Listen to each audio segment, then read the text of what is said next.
we're on WIC, right? We're on government cheese, right? Right. And just trying to figure out life. And I told her, I said, I got this urge, like I want to try this thing, this real estate thing.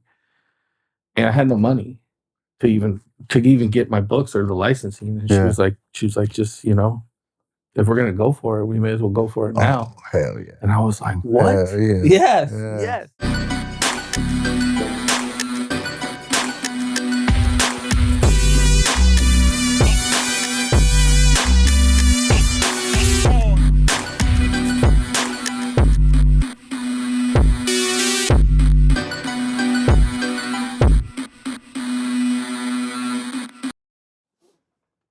Welcome back to the Roots of Ambition, the finest podcast in Brentwood, California. Today, we got Mr. Nick Smith, and we're going to jump right into this, man.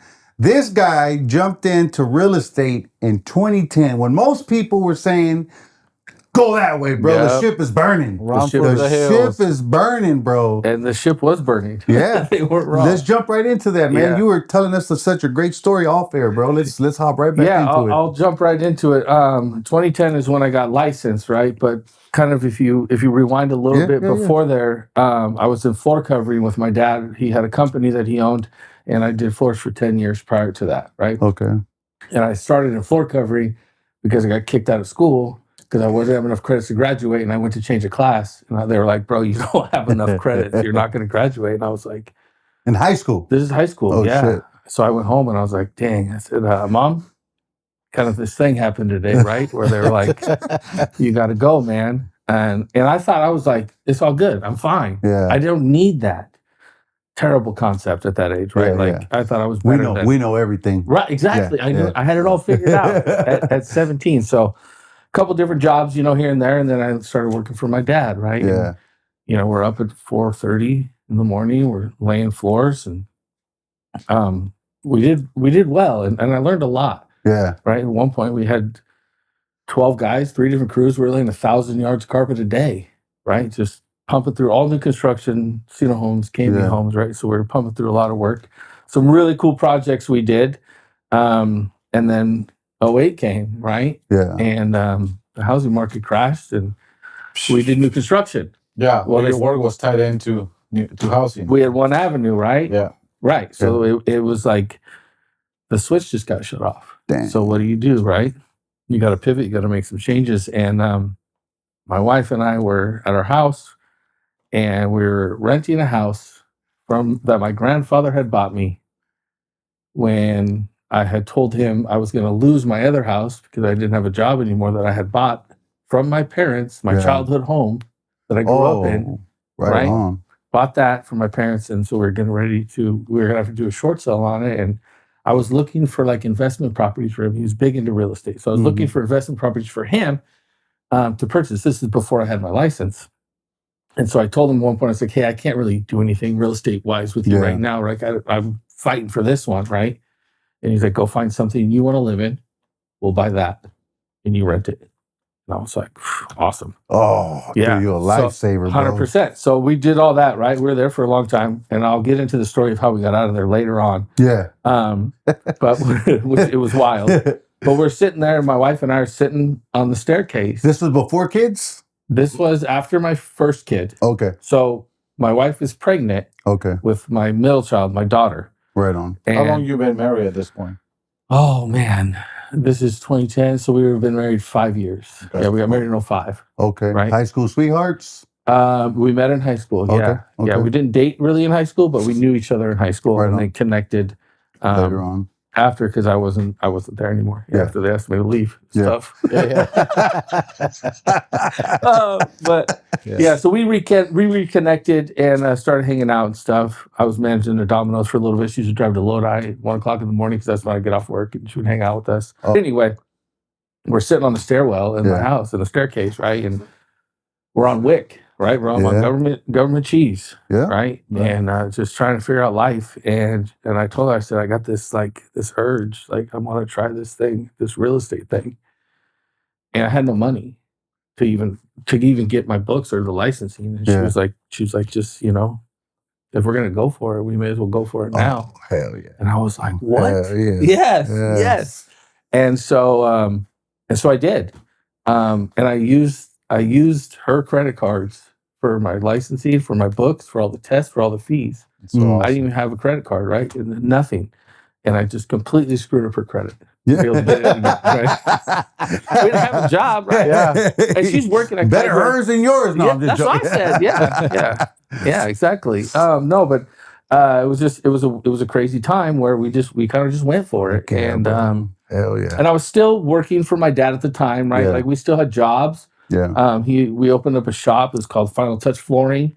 So we had a showroom. So we were doing a little bit of sales. I was cold calling apartment complexes, right? Trying to get the flooring jobs. And I actually got 2 complexes to leave their vendor and come with us, right? Oh, which nice. felt great, right?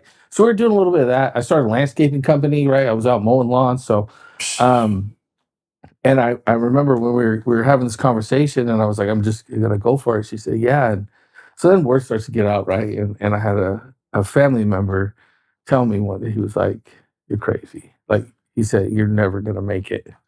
Oh, And I said, never gonna make it never real gonna estate. make it because You're just putting his fears onto you, bro. 100%, right? Yeah, Like, yeah. and at that time, I was like, Oh yeah. I love it. Like, I love that. Count against me again, right? Like, I know I didn't graduate high school. I wasn't the best. I wasn't a bad person or a bad kid. I didn't have a record. Right. I wasn't out doing drugs, right? Yeah. I wasn't bad. I just school You're just was not not interested in school. Yeah. Bro, it just wasn't my thing, No. right? It just So was not you my have the thing. ADHD, double DDYXZ. I think I had all of them. All of and it. compounded by, I don't give a shit. Yeah. Right? Like, I was really good at Mario Kart, bro. Yeah. I used to sit in the parking lot at school Yeah. and wait. Like my Mario friends had Kart. like work release. Yeah. Right? So I would go to breakfast with somebody. Yeah. I would come back and I was sitting in another car for the next day. I had work release. Next thing you know, I'm playing golf at the Pittsburgh Golf Course because he works there. Like, that was my school day. Yeah. Right? Yeah.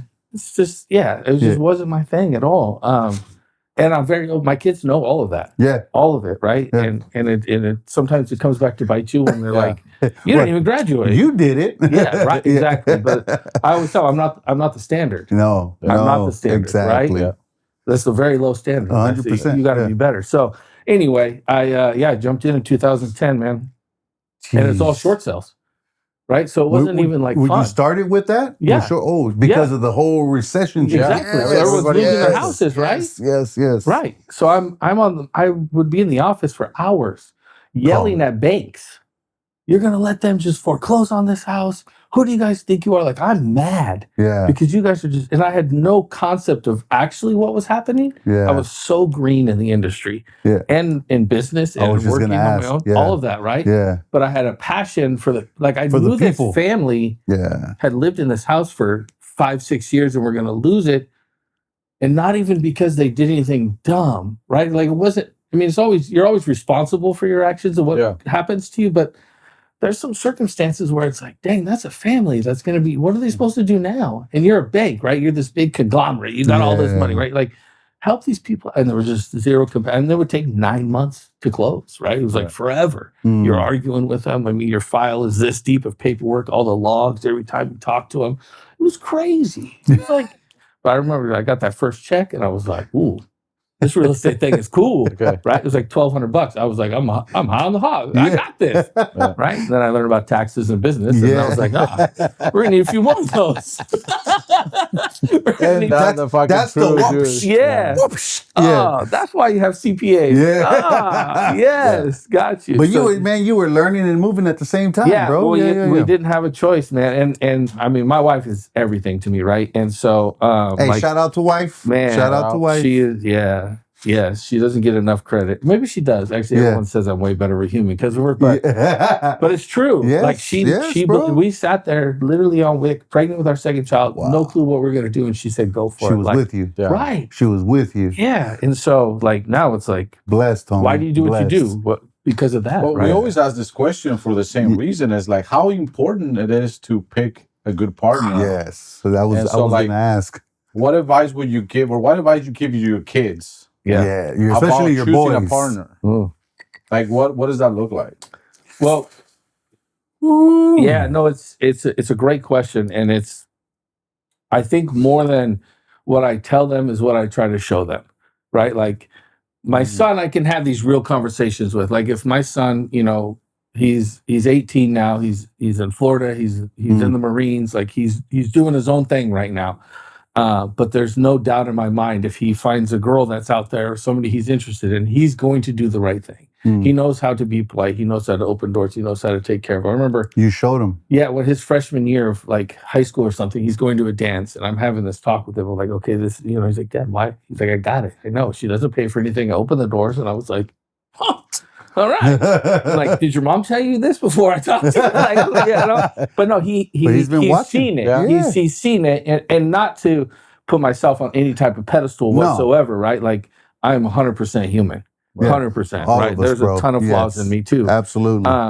But with my daughters, it's if I can make them disgusted by the way I treat their mom, like gross, like, ew, that's gross. Don't do that in front of us. Ew, don't hug mom. Ew, don't kiss mom. Ew, stop. If I can make you, now I'm showing you what it looks like. Yes. Right? I'm showing you what it looks like. And how you talk to them. And like, you know, I'm a firm believer in arguing, and marriage is real and it's raw, right? And doing that in a way for your kids to see it to a degree is healthy too, right? Yeah, it's healthy for them to see the disagreement and then how you guys came to that conclusion, so that they know, oh, this can be worked out. This is okay. It's not perfect, right? No. It's hard. It's literally a choice every day. Respect, right? brother. Yeah, it is. And that's not through tons of trials, right? And tribulations and errors, and like, I could tell you tons of stories where I was like, oh man. That's another podcast, bro. Right? Hey, you gotta watch the Mr. Smith podcast. But no, it's one real quick one. I did a side job, floor covering, right? Yeah. Big side job, cash, probably $700-800 a Saturday. Nice. I go to the mall, Champs, blow it all. Oh. Blow it all. We have an apartment together. Not one bag is for her. Oh. And the best part is she comes home and I'm like, look at everything I got. and I'm like, oh man, why isn't she happy? Right?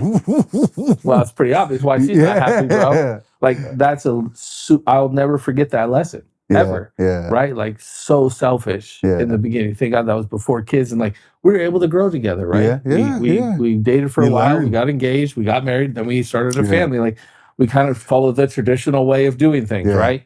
But I'm a firm believer in, I mean, you got to grow up together. You got to grow up. You 100%, have to, bro. You know? And we're being male. We don't grow up the fastest. It takes us a while. Few years behind, bro. Yeah. Like your late 30s, early 40s is like really when you start to hit your prime of maturity, in my opinion. You know, where you're like, oh, do we ever really mature, bro? I mean, like on the scale, right? We never get there. We never actually get there. But we're manageable. 100%. You know? Yes. So that's the whole thing in a nutshell, right there. Hey, look, talking back about you starting in 2010 and all that mess, like looking back now, because it sounds like that was pretty intense. That's like, okay, you want to start real estate? Let me put you on the fire. Literally. Like, you know what I mean? So like looking back, are you thankful that like you actually started when you started versus like starting at a more stable time where maybe you would have, you know, making different choices, where in 2010 there was no other way but just to get in there. Right? I would say 100% it helped build who I was, because if I came in the industry in 2020 or 21, well, it was crazy, right? Houses were flying, we were making tons of money, we were all doing really, really good. Right? If I had started in that type of market, I would have expected that to be the standard, right? And if your standard starts up there and you don't know how to get a CPA, you don't know how to keep track of that money, you don't know how to do the right, you don't know how to run a business, and you're just flooded, right, with this money, it's all gone, and you don't have nothing, and you don't know how to do it. But at the same time, your lifestyle adjusts to that, right? And that's the expectation now. This is easy. That's the expectation. There was nothing easy back in 2010. Like my favorite market was probably 2015, 16. Oh, okay. Honestly. Why is that? Because it was a fair real estate market for buyers and sellers. Things weren't going crazy at that time. Buyers were able to get, you know, a decent interest rate on a home. They were able to pay a fair price for a home. Right. sellers weren't super greedy, right? Telling you, oh, my neighbor just sold for, I want 80,000 more than my neighbor because I know what's going to happen, right? So you just had realistic people, and you're able to really make home ownership happen for people who maybe didn't think it could. But you're also able to allow sellers to get the most for their money for their house at that time, and then be able to move on to the next adventure at the same time, right? So that was probably my favorite time. But laying the groundwork gets you through a 24, 25 type of market, right? Where the last couple of years have been tough when the interest rate shot up, right? And our pricing didn't adjust to it. Right? Now our affordability is way out of whack. Now I got to sit down with you. You never bought a home. And I got to tell you, your mortgage is about to be $4,800 a month. Like, and I got to be able to sleep at night. Like, it's hard. Yes, right? It's hard. So then you're back to that grind of like, you got. How do you think you fix this? Like how? Oh, that's a good question, bro. Like, great question. There's been a lot of stuff that happened, right? The economy, COVID, all kinds of stuff. And I know there's ideas being thrown around. I think I saw something about they passed a bill or trying to pass a bill where like, the big investor companies. They got the 50-year mortgage thing they've thrown out there, right? The big corporations can't buy houses, right? Like, or they're limited on the number. Well, they own about 0.03% of the real estate market, so that's not going to really affect. They already own it, right? Right, but it's a good slogan. It's something good to run on if you're a politician, right? Oh, I'm going to not let them do this. And then people are like, but you look at the numbers, you're like, thanks. For what? The 50-year mortgage sounds cool, right? Your $4,500 mortgage is more reasonable now, right? It's more affordable, but your appreciation goes way down on the home, right? Because you're paying so much more in interest every single month. You're never going to pay that thing off, right? So are you ever free of that debt? Probably not. Can you sell in the next 3 to 5 years? Probably not, because you won't have the equity in the home because you're not paying it off enough, and the market's not going to be able to, appreciate that. It's just forever renting at that point. So I don't know the answer. I don't know the answer to your question. I don't know how to fix it, right? I don't know. Especially in the area that we live in, right? We're in a commuter area, right? Everybody travels to go to work, right? They spend a lot of a lot of their hours on Highway 4, right? And they want to come home, and it's great when you get home, but it's hard. And then, it's rough. Do you tell someone it's cool to commute 5 hours a day? Hey, until those drone taxis show up, they're around the corner. What? Dude, that might be the answer. Serious shit, bro. Because like if you had two giant parking lots, one on the other side of the hill, one on this side, and you just start transferring people like helicopters. You don't have to take them all the way to your work. Just get me past them traffic. Get me through all this shit right here. Yeah. It's I don't know. I don't know the answer to it. I mean, it'll settle at some point. Is what I think. Where do you see the rest of this year going, in your opinion? This year's going to be okay, right? It's going to be another year of steady growth, in my opinion, and not 10, 12% growth. 2 to 4, 2 to 5% growth in the market is what I see. The interest rates aren't going to crumble. We're never going to see the 3%, 2% interest rate, right? No, so get that out of our heads. I know, okay, dude. there's a fallacy. But everybody's thinking that, dude. And that's the problem, that's right? The problem. Everybody's holding like, right. I gotta wait. Yeah. They're holding on. They're hoping for that to happen. I don't see that ever coming back, right? We can't maintain that, and then your affordability just skyrockets at that point, right? Could you imagine what our houses would go for now if we were able to drop the rates back down? Right? The buyers would just flood the market again, right? And then we would be back. Exactly, right? The circle's just going to repeat itself. Inventory is always a problem, right? It's always a problem. Even though there's more inventory now, historically it's still super low. So that's always going to be something that we deal with. And now it's going to especially in California, because it's like, how's inventory going to get any better if regulations are getting worse? It's harder to build. If you try to get a permit for anything, you know that it's just like... It's hard. They drag no it, matter bro. the city, some worse than others. But it's hard. So it's where does it go? It's going to be interesting what happens in, I say, the next 5 years, because I would guess that there would be some type of reset, not a 2008 type of reset, but something has to, right? Because if inventory doesn't go crazy, it's so expensive to build, right? So that might not be the land is expensive. We're going to run out of land in California, right? There's only so many places to put people, right? Yeah. Now you look at the way Sand Creek is, those new houses coming in down there, bro. That's gonna, man, that was so nice. Cut through to Costco for the last 6 months. It's bro. over. It's over. It's over. I hope you Traffic, enjoyed that, bro, that 2-month span we had of it, right? But it's over. And more apartments are being built too, hotels. High density housing. You know. So, hey, dude, so let's rewind back real quick. All right, so you jump into real estate. Your wife has got your back, right? Yeah. You people are telling you you're crazy, right? You start working. How was it? How was the feeling of selling your first house? Do you remember that feeling? Do you remember that moment? Oh yeah. No, it was there was a mix of emotions at that time, right? Because it's a short sale. Yeah. Right. So the seller isn't really happy. Yeah. And to be honest with you, the first one, I don't even know what I'm doing. Yeah. So I'm saying, like, so I got my broker. It's just like, I hope I'm it just works. sitting there, right? And she's just rambling off shit I'd never heard before. And I'm like, and thank God the people that I worked with were friends. Yeah. Right. So they already trusted me. okay. They knew me. The right? buyers. The sellers. Oh, the first listing. Yeah. Oh, okay. Yeah. They knew me already. So we were okay there, but it's like I'm watching this late. So I didn't really do much of the process. But I'm watching, even then, I'm watching like how she talks to them, how she delivers this information, right? So I'm picking up good and bad things that she's doing from it. And then I was like, we have coordinators, transaction coordinators in our business who do all the paperwork for you, right? In the beginning, I wanted to learn everything I could about the industry, so I did my own files. Okay. So I would sit in my office next to the transaction. She was office manager and transaction coordinator, Gina. She's one of the greatest humans I've ever met in my life. Right on. And I sat next to her, and I would go through my file, and I would do it all. And I did 2 of them, and I was like, this ain't me. Really? The paperwork side is not me. Stupid. No, yeah, it's like back in school. Yeah, exactly. Right? I should have known right away. I can't do it, bro. Jam. Yeah, I'm way more better outside with people. Yeah, talking, communicating, connecting. Exactly, Yeah. Exactly. But the feeling was great. Like I did it. Right? Yeah. Like I said, I wanted to do this.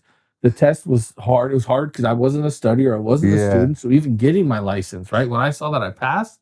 Oh shit! Oh my God! I was like, I did it. That was probably a better feeling than selling your first house, right? 100%, right? I did a cheater course in Sacramento overnight. It was 2 days. Oh shit! I got a hotel out there before I took the test. Completely isolated myself from my family. Right on. I was like, I have to go do this. If I don't do it now, and I passed the first time. And a lot of people don't pass the first time they take that test, right? It's hard. Good stuff, dude. Yeah. So I was like, passing blew me away. But being able to help the family and then get them out of a situation where like it wasn't good. It wasn't going to end well ever. Oh. Right. So that felt good. Right. Because like, okay, now also I used to tell people like, okay, you got to go do some time in the penalty box, right? You can't go buy a house right now.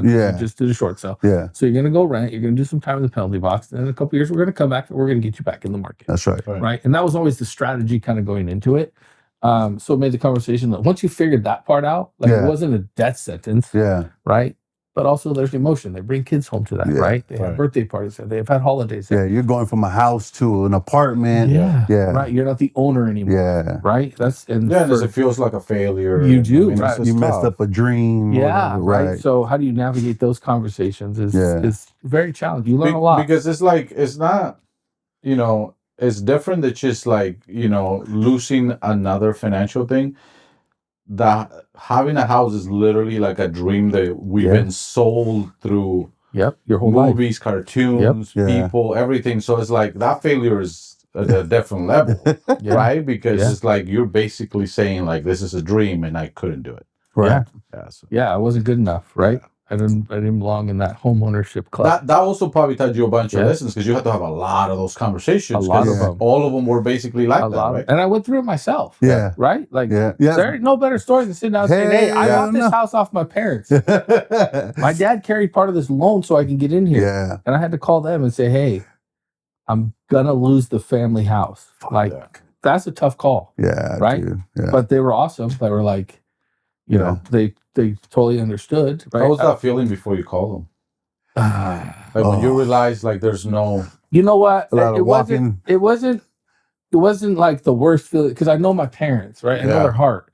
They're not my parents would never ever like I'll tell you to this day exactly the amount of money my dad carried on that loan, and I'll tell them all the time. I'm going to write you a check for that amount. And I give him a bad time about it now. Yeah. But he's like, don't ever think like that. Like, I made that decision. As your dad, I made that decision, right? I shouldn't have put you in that spot. How should you have known what the housing market was going to do, right? So, but it still sucked. I felt worse for my sisters and my brother, right? Because they're all older than me. Oh. And they grew up in that house. Yeah. Right? Like we knew all the neighbors. Memories. Yeah, we were there for a long time. 4 kids. Yeah. What city, bro? In Antioch. In Antioch? Yeah, in Antioch. I drive by the house a few times a year. Really? Yeah, I'll own it again. Right on, bro. I'll own it again for sure. Yeah. Oh, really? 100%. I will own that house again. Dang, that's beautiful, bro. Just to do it. Yeah. Yeah. I drive by and make sure they take care of it, you know? My dad, I planted that tree, bro. That's what I'm saying. Yeah. Yeah. I used to sneak out of that window all the time. There's an extra key down there, yeah, bro. Exactly. I can give you a house right now. You have no idea how I did it. But yeah, no, that's a big goal of mine. Bro, have you ever ran into a young guy that reminds you of you? In real estate, like, have you ever ran into, like, man, this guy kind of he's got the work ethic, the attitude? I have ran into a few that do, but I think everyone's story is a little bit different, right? Yeah, so I see some that have the work ethic or the ability to connect with people. I see those kind of aspects of them. But I'll tell you, the sarcasm level that I bring is tough. Yeah, it's tough to get there, man. My dad and my brother are like the only ones that they razzed you up, thick skin. You have to in my family. Yeah. Well, they messed up, bro. You're a damn Dodger fan, bro. How'd that happen? You live up here in Antioch, you know what? The crazy part is my brother's a Tiger fan. What? Detroit Tiger fan. He's got him tattooed on his calf. Oh shit, it's a real fan. Well, what's your dad? My dad's a Giants fan, along with my mom, both of my sisters. So my dad is like a diehard Giants fan. So, dude, okay, hold on, bro. Yeah. How the funky chicken did that happen? So two things happened. When Kirk Gibson hit the home run against the A's and won the World Series, I thought it was the coolest thing I'd ever seen. I was like 6 years old. Doing that, yeah. Right? You see the highlight on replay nonstop. Right? Nonstop. So 100%. That was one of the reasons. My mom's favorite color is blue. So you put those two things together, that made me interested in the Dodgers. Okay. And then I was like, I'm 7, 8 years old, and I'm back and forth. Dodgers are good. I'm a Dodger fan. Giants are good. Oh, I'll be a Giants fan, right? Well, when I turn 11. My best friend moves onto my street from LA. Big time Dodger His fan. whole family. I used to go to their house to watch the games. Watch the games. Yeah. Okay. Right? Yeah. After that, it was a wrap. I had a backing. What did your dad say though, bro? I mean, get the hell out of my house, bro. Yeah, a lot. And we weren't that good back then, right? Yeah. So, but yeah, it happened. And my kids now are huge Dodger fans. No way. I saw the pictures, bro. I'm like, he poisoned them. That's how we announced poisoned them. We announced our third kid, right? We were all in Dodger gear. Yeah. And we held up a onesie, a Dodger onesie. Oh, my God. That's how we announced we were having the third baby. You're poisoning these kids, bro. What are you doing? Right now. Right now, they love it. Yeah. My little one is like... He gets to walk around school. Yeah. She'll go to school and she'll be like, Dad, like, everyone's in their Giant stuff. Yeah. And she's 9 and they give her the sweetest blues, thing in the world. The other two are like very competitive, right? And she's my youngest is like the sweetest, funniest thing in the world. And she's like, can we just be like it? I said, no. No. No, like I got 2 rules. You love Jesus and you're a Dodger fan. Like that. The rest, I don't care what football team you like, what baseball team or basketball team, any other sport, I don't care. But like I'm a Raider fan, right? Yeah. It's not fun being a Raider fan. My daughter likes, the 49ers. My son is like, whatever, you know, but I don't care about any of that. But you will be a Dodgers fan. When my daughter's friends would come over during the World Series, I would give them, you have to wear this. Put on a Dodgers sweatshirt. Like game 5, we're losing. I brought out new clothes. I said, put her. Oh shit! Wait, it's not working. We got to change the vibe around here. Her friends. I guess you never get invited. Hell no, bro. No, you can wear your own stuff. Yeah. Hey, you can wear your own stuff. I'm gonna get my shirt, rub it all over your house, bro. They know in the World Series if you come over, like, no, right on, watching man. This. Yeah, right on. It's a thing. Yeah. So and that's how it happened. That's fucking awesome, Yeah. dude. And you're a Raiders fan, bro? Yeah, that's my brother's fault. He made me throw away all my 49er stuff as a kid. Yeah. He's 10 years older than me, right? So he had a lot of influence. Oh, okay. Right? So he's my big brother, and he's like... But your dad, what's your dad? Yeah. My dad's a Niner fan, yeah. Mm-hmm. Oh, man. My dad was a Raider fan until they moved to L.A. So the first time they were in Oakland, he was a big Raider fan. Then when they left, he said... He's like, I'm scooting over. Yep, exactly. Yeah. He became a huge Niner fan at that point. And my grandfather had season tickets to the 49ers, and my dad was able to go a lot of games with him. So he became a big 49er fan during that time. But I don't know. It's just my older brother, right? Yeah. He was much more into football than he was baseball. Yeah. So like the Raider thing, it wasn't really negotiable. Like he would make me throw my stuff away. That's fucking bully. Yeah. Like, so what do you think about the Super Bowl? Was terrible? Yeah. It was boring to watch. Yeah. You know? Yeah. But I was happy. For multiple reasons, right? I obviously Tuck rule. I hate the Patriots, right? We all do, bro. How Tom Brady's part owner of the Raiders. I'll never understand it. But if he can turn it around, I'll like him again, right? Yeah. But there was something about watching Seattle win the Super Bowl in the Niner Stadium. You were just saying that earlier. Yeah, and I didn't have no one in the fight, right? I'm just watching the game, but it was just something more just to be able to talk a little more shit, baby. Yeah. So it worked out well. Right on, bro. And my little 9-year-old bet at school, bro. She had 3 bets on the game. Shut up, dude. Yes. And I said, she don't know nothing. I said, who did you take in the bet? She said, the Seahawks. And I was like, whoo, all right. She went 3-0 this weekend. She hit her parlay. Nice. How much you get? I'm not going to name the school since I don't want to get her in trouble, but they have like money, the school money, right, for their gifts that they could do. Okay. So she won like $3,000 in her school money. She put money on her books. Yeah. Justin used to do that. Yeah. They had this. Bro, I'm not a gambler. Like, I didn't tell her to do that. She just came home Friday. She's like, yeah, I bet $3,000 on the Seahawks. $3,000? What? Yeah. $1,000 to 3 different kids. No way, bro. That's classic. Yeah, so she was pretty hyped up. Nice. Yeah. She's the baby. Yeah. How old is she? She's 9. Damn. Yeah. What's the age difference with your kids? So my son is 18. He's the oldest. And then I have the 15. She'll be 16. And she keeps telling me, I think it's 26 days now, 25 days to get her license, right? So the countdown is on there for her to get her license. And then I have the 9-year-old, my 9-year-old daughter. So 1 boy and then 2 girls. Damn, bro. Yeah. Yeah, it's awesome. Girl dad. When my son left, right? Yeah. You know, he's so gone. when he left, he didn't, hold on, babe, he didn't leave. He's just gone for a little bit. He's gone, bro. Let me clarify. I'm not allowed to say that he left. But he's in the Marines? He's in the Marines. Man, thank you, young man. Appreciate your service. Super proud of him for that. That's Right all on. him. I'm not a military guy. We're not a military family. That was his own calling. His own calling, man, 100%. Really? Yeah. How was that when he came to you guys, bro? In the beginning, it was cool. Oh, yeah? Yeah, I was like, oh, this is awesome. Great idea, kid. You'll never follow through with this. Yeah. He did the same thing you did. Oh, really, bro? Watch me. Yeah, but I was like, no, this is great. So my niece, her husband is ex-Marine. Okay. So he was a drill instructor in San Diego for a while, and we had gone down there a few times. We didn't know him prior to him being a Marine, right? Mm-hmm. That's how we met him. Right. Coolest guy in the world. Awesome husband, awesome father. He was down in San Diego as a drill instructor for a while, right? So we went down there to watch him graduate a class of Marines, right? Great experience. Highly recommend for anybody. It doesn't matter if you have somebody there or not. Go and watch this huge group of kids. Yeah, bro. That's willing badass. To go out there and say, that's badass. Send me, dude. Yeah. Right? So we can do this. It's crazy, right? Crazy. It's wild. So the experience is awesome. So, and they're pretty tight. My son and him are pretty tight.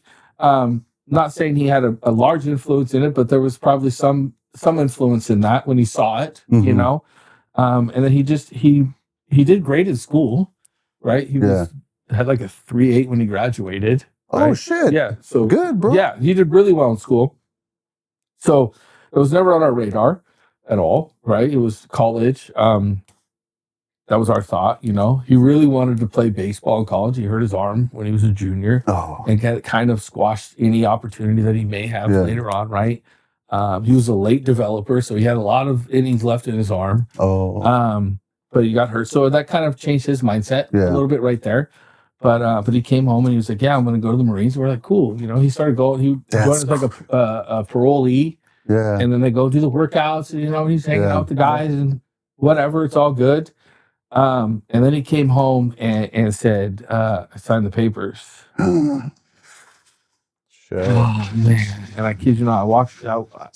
He tells us my wife is a mess, right? And it's like it's hard. And so I held this together. I did good, and he was like, he came out after. He's like, "Hey, you all right?" And I said, "Yeah, man." I said, "I'm good. I'm proud of you. Like this is cool. Like I just, you know, I don't know if you really understand what you just kind of signed up for, you know, but it is what it is." And then I walk outside of my house and just start crying. I bet, bro. I called my mom, and she's like, "What's wrong? What's wrong?" And I couldn't talk. And I said, "You didn't tell me about this part. Why didn't you tell me this?" She's like, "Wow." She's like, "There's no way to tell you. There's no way to explain when your child leaves. There's no way you have to experience it, right?" And so I'm out there for a while, like, and she's calming me down, going through it. Yeah, she's like, you know, God's got a plan for him. He's gonna be covered, and she's being super supportive, probably barely holding on herself, right? Because that's her grandson at the same time. She's trying to be tough for you. Yeah, I called my mama, right, crying, and I got to put the face back on to get back in the house, right? Like, we're good, right? Yeah, and so so then it got a little bit easier, right? The shock wears off, and then, man, I might play it for you later on my phone. When they go to boot camp, it's crazy. So we take him to San Jose, and he flies out of there. And no, we didn't. I'm sorry, we didn't take him. We take him to the recruiter's office in Brentwood. They take him to San Jose. The next morning, they fly out. So we have a bunch of people over, right? Family, friends are all over. We're hanging out with him. Farewell. And we get ready to send him off, and you know, we get him down there to the office, and we hang out there. The recruiters are awesome. Take your time. Like, we understand this is a big thing. And my son was kind of at the point, like, he wanted to just rip the Band-Aid. Like, really? I said, well, because he said goodbye, and he doesn't want to get emotional in front of his mom again. And, you know, like, he's done. He's ready to go. Let's go. He's ready to go. And so we're like, okay, we say our goodbyes, and we leave the recruiter's office, right? And then the recruiter told us, like, they have this to do tonight. They have to be in by 10 o'clock in their hotel room. But if, you know, family, whatever, they want to see each other, you guys can do whatever you want tonight down there, whatever. So we're at home. We're just kind of hanging out. And I think he texted my wife, and he was like, "Hey, you guys want to go to dinner?" Well, we were on Highway 4. No time flat. So I called my niece, who's married to the Marine, and I was like, "Hey, Matthew just called. He's like, he wants to have dinner." So boom, my sister and she jumps in the car. They jump in the car, and I see we're 10 deep at some random Vietnamese restaurant in San Jose. And I was like, "What do you want?" And he was like, "Crawfish." And I was like, "The biggest order of crawfish." Bring it on. And he's just like, stuff in his face, right? So it was cool. It was like, then we got back to the hotel to think about it. I was like, "All right, we're not going to cry again. Like, we already did this. Like, I love you. You know it, right? Go get them." And then they tell you, they'll call you when they get there. And they call you, and there's a script they read. Right? And this is Recruit Smith reporting from USDS San Diego. "I've arrived safely. The next time you hear from me, 2 to 3 weeks by U.S. Postal. I love you. Goodbye." That's what they say. That's brutal. I still have it on my phone. And so when he called, you didn't pick up? No, I did. No, you recorded it. So his mom didn't pick up. I did, because you got 2 chances, right? So shots fired. Just kidding. But no, so she didn't answer, and then I'm like, I don't remember what I was doing, but I looked at my phone, and it like didn't register for a second, and I was like, I said, "Oh shit, he's calling!" And we all run to the hallway, right? And I put him on speaker, and my daughter, she records it. And so you got the last bit of the message that he's saying, but you can't talk to him, right? And then you just hear, so we all say, "I love you, goodbye." And that's the whole time they're yelling. Oh, damn, bro. I was good until then, right? Like, that hurt. Like, that's my son. Bro. Hell that's my son. Yes. And then he went through it, and then it was weeks till you hear from him, right? Yes. And it's only by letter can they write you. Yeah. And so it depends on their drill instructor and how tough they are, right? And how much free time you get. Yeah. You know, how well you're doing, you know, and everything was like, earned. You could earn a phone call home, but you got to be the best in this. And if you're not, you don't get it, right? And he told me one story. He told me a few stories. One of them he told me was like they're going, I don't know, obstacle course kind of style thing, right? And you got to beat the time of his drill instructor from when he was right going through boot camp, right? So if you beat this time, you get to call home. And he said he was moving, right? He was moving. And like you got to do a grenade toss, and if you land it in this barrel, it's like minus 5 seconds. If you miss the barrel, they add 5 seconds, right? Oh shit! So he does everything. Boom! He chucks the grenade over the fence. He's got that arm, bro. He's like, I didn't know it was gonna be that light. He's like, I thought they're a little heavier. Yeah. He's like, I put a little more on it. That thing flew, right? And then he said he missed it by like 3 seconds. Oh so shit! if he landed it in there, he got a call. But he said the whole time he was there, like that's his motivation. If I do, I get to call my mom. I get to call my mom. I get to call my mom. Dude. And then the letters you get are just like they're cool. Yeah. I mean, like you see him grow up in those 13 weeks. Those 13 weeks are hard. I bet. Right? Oh, yeah. Boot camp. It's hard. It's hard for him. It's hard for you guys. It's hard at home. Yeah. Right. It's for his sisters, especially the youngest one. So, you know, like really understanding what's happening. Is challenging. And she was a little nervous to even see her brother after. Like, is he changed? Is he the same kind of guy? Like, is he my brother still? Right? Is he gonna make fun of me, or is he gonna be, big tough man guy? Same kid, bro. He's the same kid.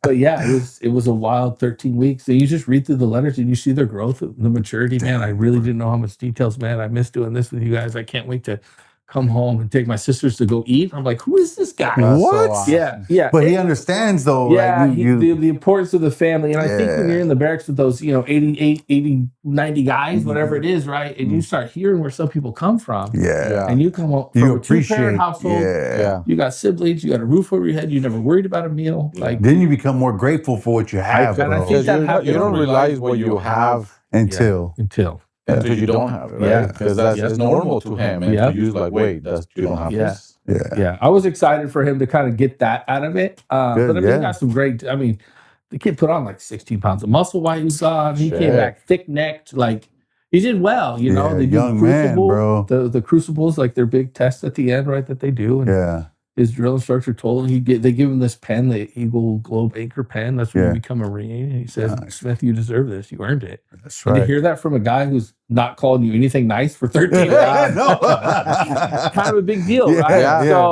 So that process was awesome, man. I mean, he came back a different kid in some really cool ways, right? But the same.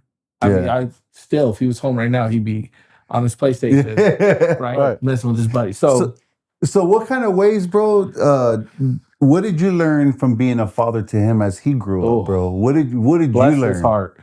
You know, dude, because it's your first son, and you're growing as a man. You're learning. You're taking risks. You got a wife. Making mistakes. You're making mistakes, right? Mm-hmm. Like, I'm sure you're probably like, don't have kids yet. Right, wait until you get a little older. Right, you get your shit together. I gave him like 3 rules when he left, and I won't even say what they are. Yeah. But I can imagine. Yeah. You know what I mean?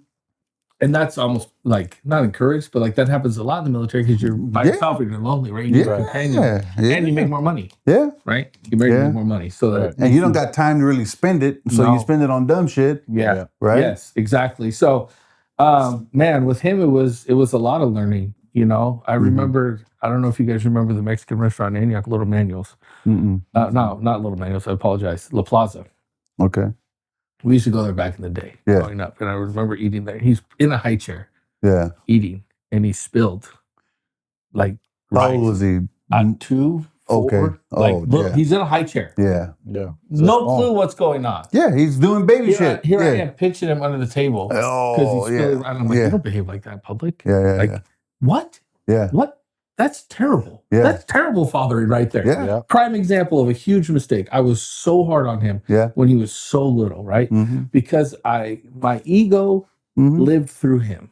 And if he wasn't portrayed to be, a certain way, then I must not be good enough or whatever it was, right? It was because you don't want to be embarrassed to have a kid that's making it. But if my niece was there or some other table was doing it, that shit is so funny to watch a kid act a fool. But not yours. Right. But not yours. That's different rules. Yeah. And so, man, bless it. We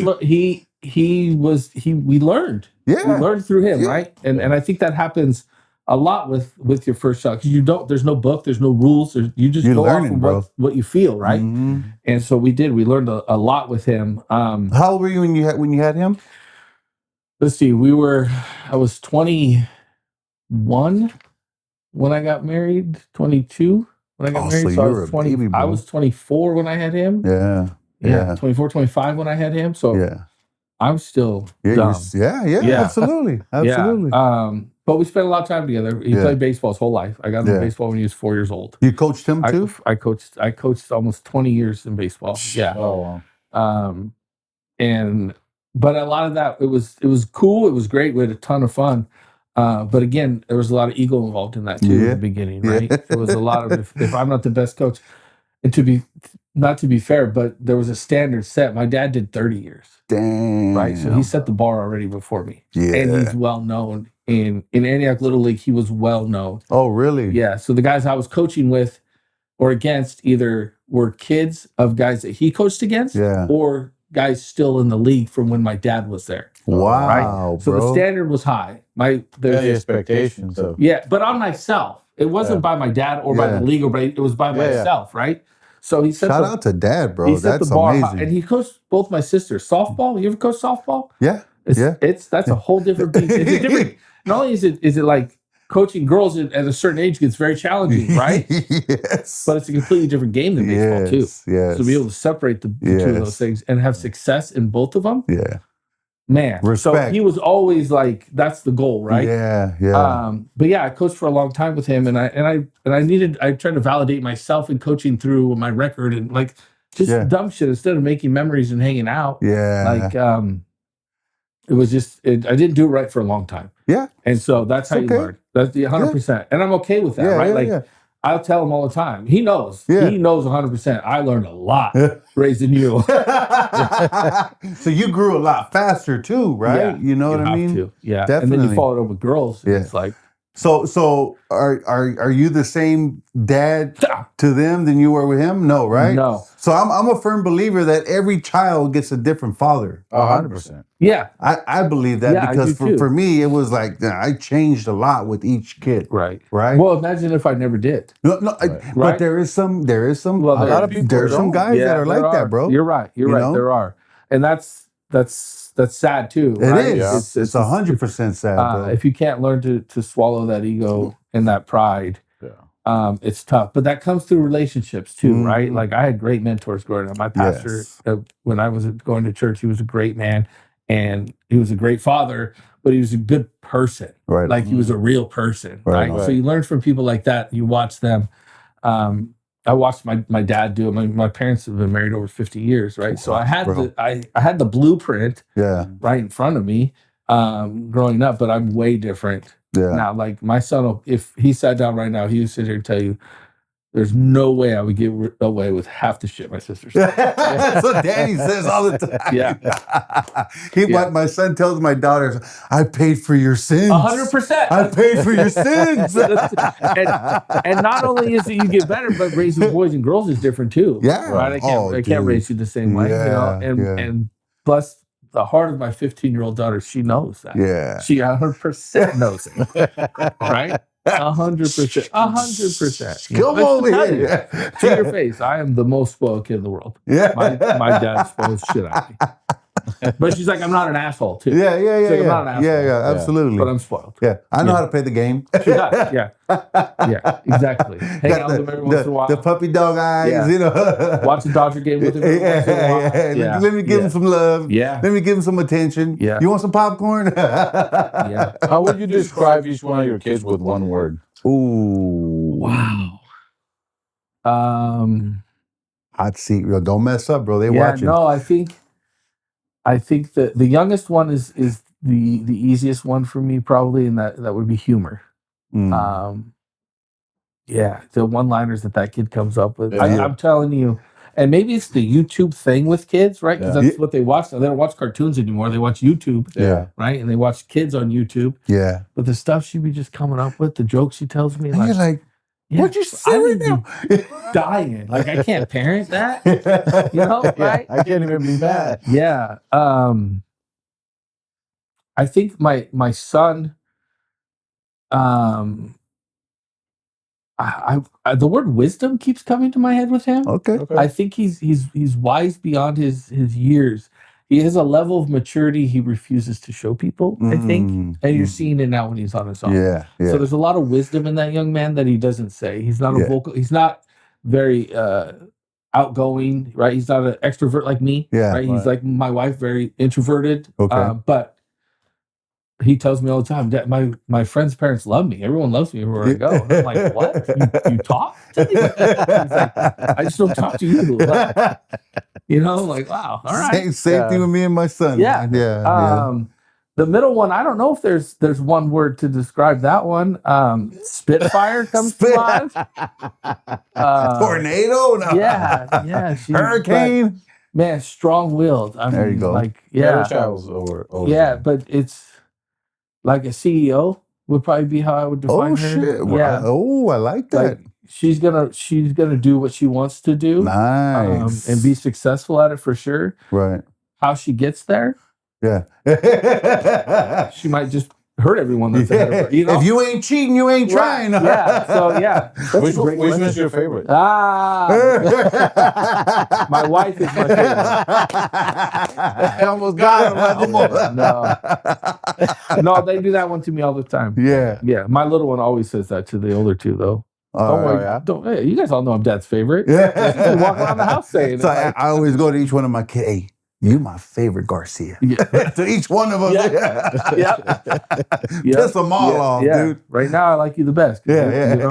Which one are you gonna help me do these dishes? That's what I want to know. You my favorite Garcia. But they all definitely are unique in their own way. Absolutely. All and it's crazy to watch, right? As you raise them, how they just grow up and they become themselves, and you're like, wow. That's wild. Don't it feel like it happened like that, bro? Dude, it's crazy. With your son, graduating, going to the military, gone like that. It's crazy though, but you can tell that to people, and we were all told that at one point when we had little ones. Yeah, you can't ever truly transmit that to somebody. No, dude. No matter how we say it, how we you have to experience it, right? My niece is going through it right now. She has. We just celebrated last night, little Gigi's second birthday, and they had a baby on Christmas.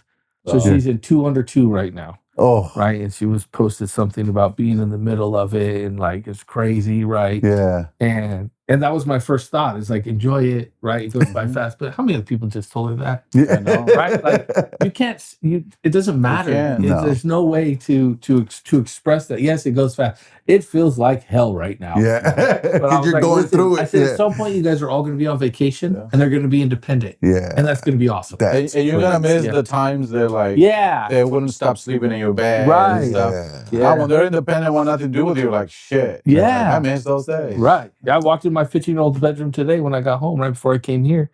I walked in the room, she wasn't there. And I went to my wife, I said, where's McKenna? Oh, she's at the soccer game. I said, she know I was leaving. Why did she come home? Like, she want to see me before I left again? Like, yeah. No, you do. My little one, too. I walk in the door, I get the biggest dad hug in the world still, right? She's 9. Yeah. And now you see it. You get to go through that knowing it's the last time you're going to go through it. So every time it's the greatest thing. Yeah. Every day, like, bro. Give me that hug, man. Don't ever grow up. Yeah. Oh, dude. Right. She hates that, right? Yeah. Because she wants to be independent. She's like, Dad, I'm not a baby. I'm like, you don't understand. Yeah. You will always be my baby. Always be my baby. Yeah, but they hate no changing it, right? Me and Aaron talk about this all the time. Is like, you truly don't know when is the last time you're going to do that with them. Yeah. That might be the last time you tuck them in because they don't want you to do it anymore. Right? Yeah. That might be the last time you did their hair or brushed your teeth or whatever. That's crazy. It's crazy, man. Like I walk by my daughter's room. She's in college now, right?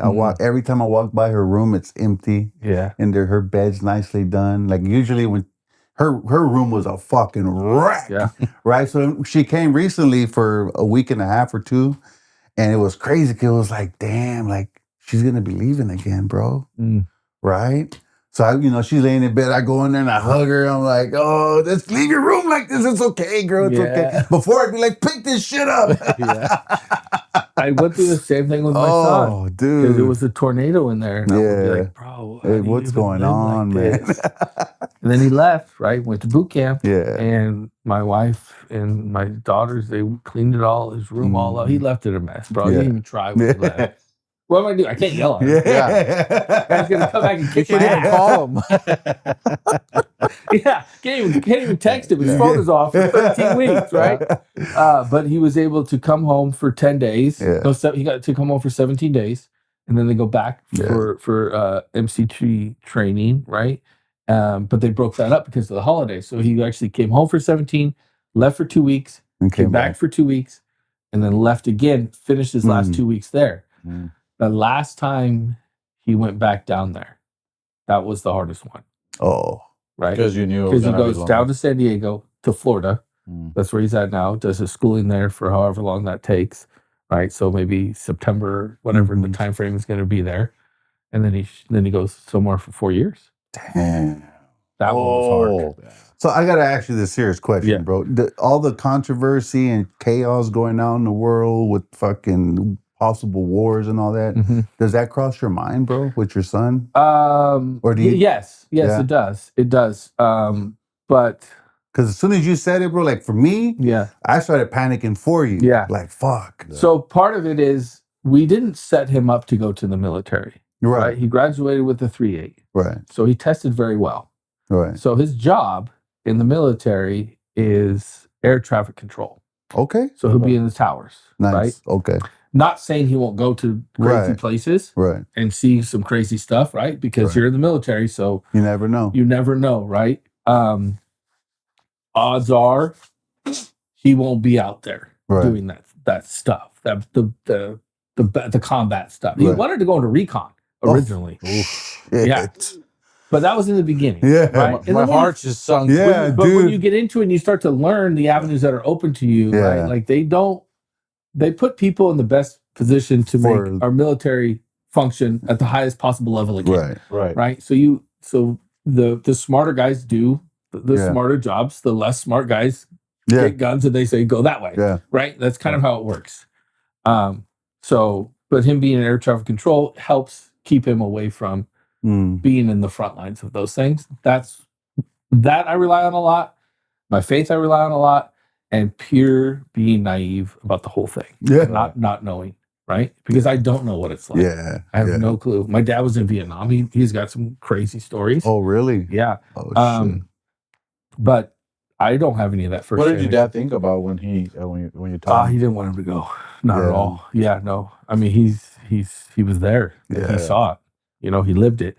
Like, go to college, bro. Yeah, do anything. Yeah. Do anything but that. It was kind of his. They had conversations that I don't even know about. Oh, really? Yeah, because I don't want to break that trust, right? Right. And there could be things that my dad doesn't want to tell his kids. I don't know. 100%. Right. So I don't want to break that relationship. Yeah. Respect. But my dad told me when he left, he's like, I talked to him. You know, I gave him my 2 cents, and he made his own decision. So that's still, I still support him and love him, obviously. Yeah. You know, but he wouldn't want really anybody to go. Right on, bro. So let's talk about your dad, bro. Right, his business, real quick, man. Like, one thing I love about this podcast is, man, there's so much to talk about, bro.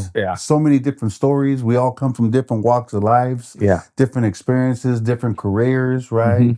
Just different everything. But you talked about your dad being in business for 50 years, right? Yeah, it was a long time. My dream, I mean, is to be in business one more year. Right. Because you never know, bro, right? Shit can happen, stuff can change. And I really try to like go day to day, and I try to focus and plan. I mean, my dream is to be open forever, right? But you never know. How the heck, what was his secret to being open for 50 years, bro? Like, you standing back, like, what did he do that was different versus what you know now in business? Was there anything special he was doing? Or was it just a system he developed, his experience? Yeah, it definitely wasn't systems. Definitely. He sold a lot of jobs on matchbooks and napkins and bars. Really? Like it wasn't, he didn't send you an email confirmation code. No, back then, sir. Right. So it definitely wasn't, systems were not his strong suit. Napkins were stained with beer. Yeah, exactly. But there's one thing I could say about him is he wouldn't leave a job until it was perfect. Or to the best of his ability, right? There was a standard that he kept for himself. And when he started floor covering, like it was a buddy invited him to go do it with him. He was working, he was going to be in the grocery business forever, right? That's what he did. And so he made a jump too. He did. Yeah. Kind of- For a while he did both. He would work the grocery store, like the night shift, and then he would go lay floors in the afternoons, and so, but he wasn't scared to take on anything, right? He would take on jobs. He wouldn't leave until it was the absolute best that he could possibly do. And my dad has an amazing skill of being able to connect with people. And that's what you get, bro. Yeah, 100% is where that comes from, is his ability to make relationships. If I walk into somewhere now and they know my dad, and this isn't like a boasting story or private, they're gonna ask, how's John? How's your pops? Like, he created genuine relationships with a lot of people. Oh yeah, I can imagine, bro. Coaching all those years too. Coaching, he was great with kids. Great with the youth. I mean, he still does stuff at his church. Until just recently, where he couldn't do it anymore. But that was probably his biggest skill. But he worked hard to climb, to get to a level where it was just like, you knew if John's guys were there, it was going to be done right. Right. And in an industry, that's not always the case. No, a lot of flaky people showing up. It's hard. It's hard. Shit, It's hard to show up every day at 5 a.m. and reload your van with 300 yards of carpet and go crawl around for 6 hours. That's hard to do. Right? Bro. Hard work. Yeah, it is. And he wasn't scared of anything. I mean, we did some pretty crazy. How big was his production? What was the biggest? I mean, at the peak, I think at the peak we were running 12 guys. So we had 3 different crews, 3 crews. 3 crews of 4. We were putting down about 1,000 yards a day of carpet. Wow. So it'd be like 3 to 4 houses, track houses a day. Yeah. Right. But he didn't start there. Right. No, he started commuting to piss-filled apartments in San Jose, pulling out stuff, people, cockroaches. Like, he started in the worst of the worst. And he worked his way up to where the place we subcontracted out of, he was the top guy there. Right. And he surrounded himself with top leaders. Like, the guys that led the crews were very good. Right. And they were skilled, and they were also good with people. Yeah. Right. And we would just work, I mean, till. What was the name of the company? When it started, it was Diablo Floor Covering. And then when we opened the showroom after the housing market crashed, we opened it. It was called Final Touch Flooring. And that's when we opened up the showroom on the Antioch Pittsburgh Highway out past Hazel's. Okay. Where the dispensary is now. Before the dispensary was there. Coco's? No. Is that Delta? I think it's Delta. I think. Oh, yeah. It was in that store. Yeah. Actually, his sign's probably still up there. Yeah. Because the guy owned the whole thing. Really? Yeah, I don't think he ever took the Final Touch Flooring thing down. So we opened a showroom there. So he had two different names. Yeah. So what are 3 things you learned from your dad, bro, about just life, being a father in business, marriage? 3 solid things that you stick with today. I learned a lot by watching, first of all. Yeah. One thing, asking for forgiveness instead of permission is not a good strategy. Yeah. Well, it depends, bro. I'm just saying. Yeah.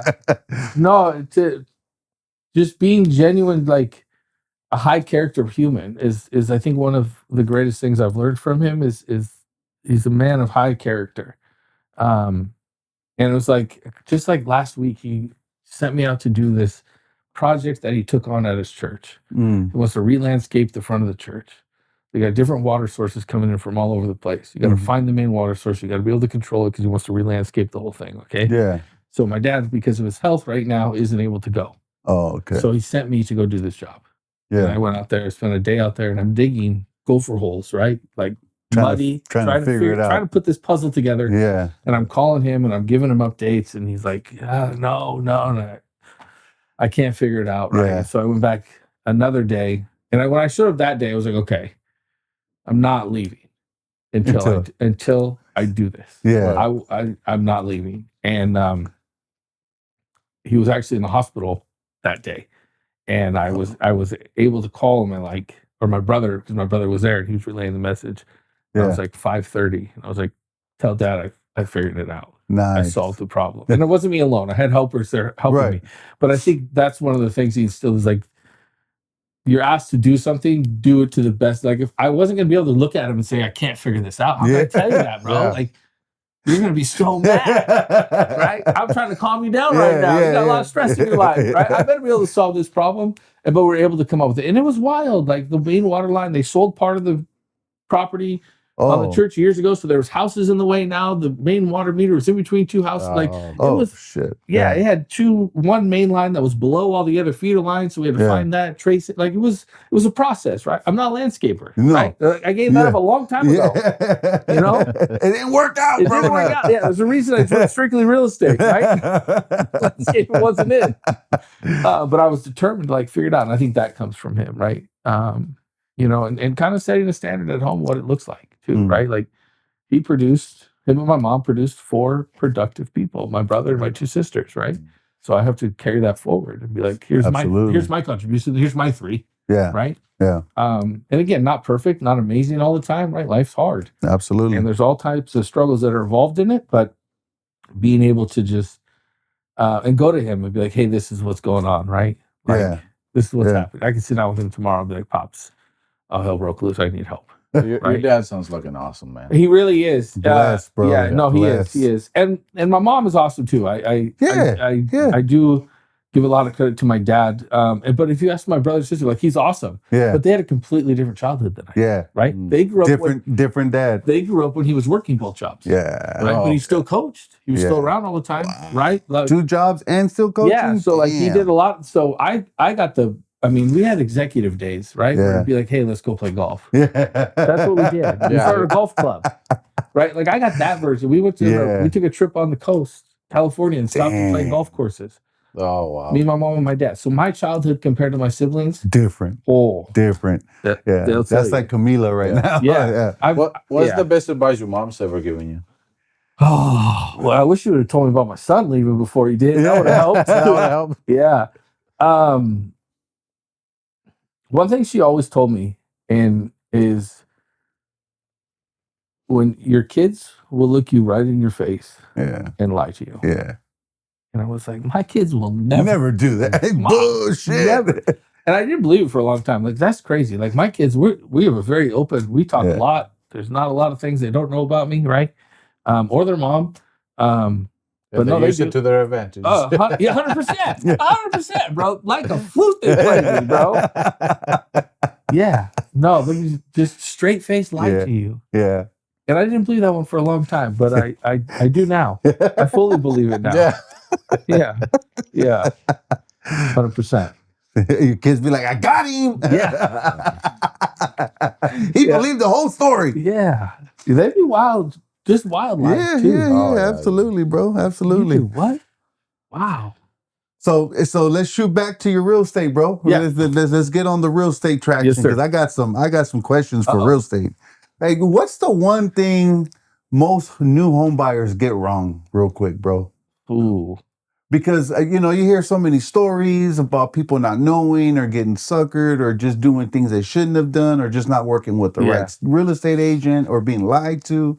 What's the one thing they always get wrong, a new home buyer? Well, not always do they get it wrong, but instead of shopping for what they can afford, they shop for what they're approved for. Yeah. And those are 2 drastically different things. Why? Because your monthly life is way more important than that value of that pre-approval. If you are pre-approved to buy a $500,000 house and that mortgage is $4,000 a month, right? You can do it. On paper, right? Yeah. You can do it. But if your comfort level is $2,800 a month to be able to live your life, then that's where we need to be shopping. Right? So your monthly payment is way more important. I don't care what the pre-approval says, right? You have to be able to live a quality life. And I tell everybody, I don't ever want to make anybody house poor. Yeah. Never. And that happens a lot, bro. A lot. Now there's sacrifices that come with it. Maybe you don't get Starbucks 4 times a week, right? Maybe but you gotta make those decisions as this individual by different people. And people like you, that's great that you provide that advice. But I feel like sometimes in the industry, especially for first home buyers, like they're not like when we bought our home, like they were pushing like, no, you can get approved for $950,000. I was like, I don't want $950,000 because I know that payment is something I don't want. Right. And so everybody was like, "What do you mean you only want 500,000?" Yeah, I don't want you to approve me for a penny more. Yeah, because if you do, I'm gonna spend it. right. But everybody was pushing it down our throat, and Yeah. I'm glad we didn't. Yeah, because you're wise for a first-time home buyer. You're a wise buyer. Well, right? my thinking was I just worked backwards, right? I was like, this is how much I pay for rent. This is how much a mortgage will be for rent. If I lose my job, I still gotta live somewhere, and I gotta pay rent. So that was my logic. Yeah. Hey, but it worked out, right? Yeah. Like it's crazy. That's why I start every single client with a consultation, right? And I call it a workshop, but we literally dive through the whole process from buying the house to lending, the different type of loans that are available. What is down payment? What are down payment assistance? That's very good, bro. It's literally a roadmap, and the first slide is a map, and it says you're here, and we're starting. Let's not hurt you. Right. And so, if I tell people if I'm working with you and we go to buy a house, and the first time you see that contract for us to submit our offer on is when we're submitting one, then I already failed. Yeah, because I haven't shown you what this looks like ahead of time. I haven't gone over it with you. Because we may have to make a decision. There shouldn't be no surprises. Right. So if we have to make a decision, quickly, we better have had all these conversations up front. You better know what this section of the contract talks about when I say, well, hey, we're going to move this date, we're going to shrink this down, we're going to make this thing super tight and very aggressive. What do you mean aggressive, right? That's a scary word sometimes. Yeah. But we got to play this game to be able to get you what you want. Yeah. Right. But if I haven't done my work up front with you, then oh man. That's terrible. I'm setting you up to fail. Yeah, I was gonna say that's myself. Yeah. Right? Yeah. So education, and it wasn't always like that. When I first got in the industry, you're so hungry. Yeah. Right? You're so hungry to get deals. That the more you slow down and the more you build true, genuine relationships with people and connection with people, the more longevity you're gonna have in the industry. But you're gonna get referrals, and when they get a bigger house and all of that, they're gonna go to you. I tell them all of them. Educated them. Yep. Right? I tell them all, listen, this isn't a one-stop shop with me. Right, I'm trying to help you buy this house, maybe another one, maybe an investment property. Yeah. You see your two little kids you guys are raising? I'm trying to help them buy their houses too. And when you guys want to retire, I want to help you get out of state. I'm not going anywhere. Yeah. I tell people all the time, I'm doing this forever. I raised too many kids in this town to leave. Right? Yeah. I'm going to be here a while, and I have one name. Yeah. And if you mess that up, there's much left for you. Yeah, but even like hey, you get a house, 5-10 years down the road, you can use this money to put your kids into college. Yeah. Right? You know what I mean? So many doors. So many doors that buying a house opens for you. Yeah. No, it's a wealth. It's not a wealth building machine, but it's an avenue to build wealth. And generational wealth is what we should all aspire to build, right? Amen, brother. But a lot of time for first home buyers, like they're scared, right? They're like, it is scary. like you talk to somebody that's never bought a house and never looked into it, it's like, well, I don't have 20% because everybody assumes that 20% is the minimum you must have. Yes. Right. Which, it's not factual, right? And I get so tired of my videos that I make, right? And it's like, but the audience is always changing, right? And I got to remind myself that a lot. Like, you've said this before. Yeah. You think it's common knowledge because you've done it for so long. Right. Yeah. It's not. No. There's so many misconceptions out there about how to get into the market, how to buy a house. You don't need it, right? VA is zero down, right? 100% funding on a VA. My son is already looking to buy stuff because he's like, Dad, I'm in the VA. I got no down payment. I was like, okay, easy. Easy. Hold on, bro. Hold on. I said, you still got to qualify for the payment. Yeah. Right? Yeah. But 3% down, right? There's first-time homebuyer program. There's grant. There's the Dream for All program that's getting ready to roll out now where they're giving away money. That? I know. Yeah. What is Dream that, for All bro? program. It's like the third time they've done it, right? And it's down payment assistance, right? Where they're gifting the down payment for people to buy homes. But it's built on first time home buyers. Yeah. But it's in the lottery system. Okay. Right. So you got to be through the process. You got to be ready to go. And then you get into the lottery. And then if you're drawn, but the money goes in about 8 seconds, right? It's fast. And I've had people try to do it in the past. Yeah. And not be able to do it. But if is that something that's coming? Though, if somebody's watching and wants to do it, somewhere. Oh, 100% when you get it rolling, right? Because there's a process you have to get through, the pre-approval process. You got to get in line so that you can be in the lottery to be able to. And it's called again what? The Dream for All program. The Dream for All program. Yeah. Okay. So but also, there's so many that tie off of that, right? Like that's the big one that comes out, right? Yeah. That's come out the last couple of years. The shiny one. Yeah, exactly. But there's so many down payment assistance programs to help buyers out. Even with new builds, right? Oh. There's tons of help there. I'm getting ready to to release some things in the next week or so with new build stuff, right? You know, big credits that they're giving from their lenders to get people in the homes. So there's opportunities out there for people. You have to have somebody kind of help you not find them, but you got to be able to know what to ask for to get them at the same time, right? But I mean, I put my aunt in a house a few years ago. It cost her about $1,000 out of pocket. What? Nice. Yeah, with the down payment assistance programs, credits from the seller, right? Wow. Yeah, so there's ways to do it, you know, but you have to be strategic in it. Yeah, right? And you got to be ready. You got to be ready, right? You know, you got to have your ducks in a row for sure. I've read this quote several times, and I'm curious if you know it and explain to us what it means. It was, I might butcher it. It was date the rate, marry the house. Never made that video, and I'm so proud of myself. Oh, shit. Because I've seen it everywhere. 100% it's a slogan, right? Yeah. Right? Marry the house, you're going to live there a while. Date the rate, because that's the anticipation of rates going back down to 3%. Right? So rate goes from 6.5 to 6.25. Sure, you could refi. You're going to save a little bit of money. But that's the concept behind it, right? Get into the house and then sit on it and wait for the rate to drop and then refinance. And why can that? Why is that a potential danger or a bad thing to do? Well, it's not. The concept isn't dangerous. Yeah. Right. We all want to we all want to save money. Yeah. Yeah. Right, absolutely. So if I can lower my interest rate to save money, great. I'm going to do it. Right.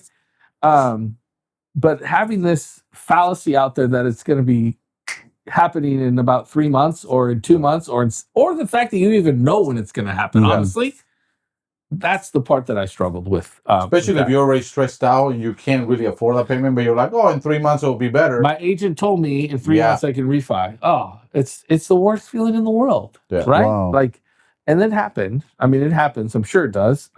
It does out there. But yeah, I hated that slogan. It sounds like a big one, but you see it everywhere. 100%. Everywhere. You remembered it? Yeah. Right? That's catchy. It's catchy.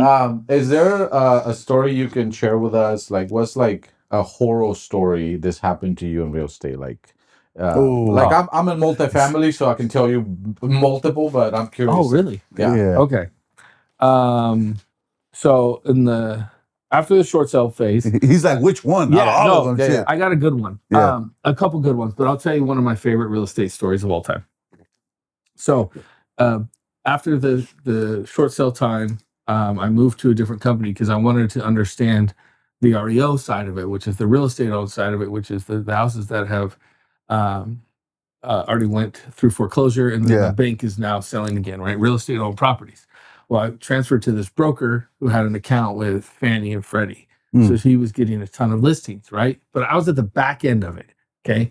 So probably 20 houses we had on the market at one time. Yeah. And I was just the grunt. I was the runner. I would put on the safety signs for Fannie and Freddie, the financing stuff in the houses, also on the security guard, okay? So you pull up to a house in, San Pablo, and it's got sheets covering the windows, right? Like, dang it.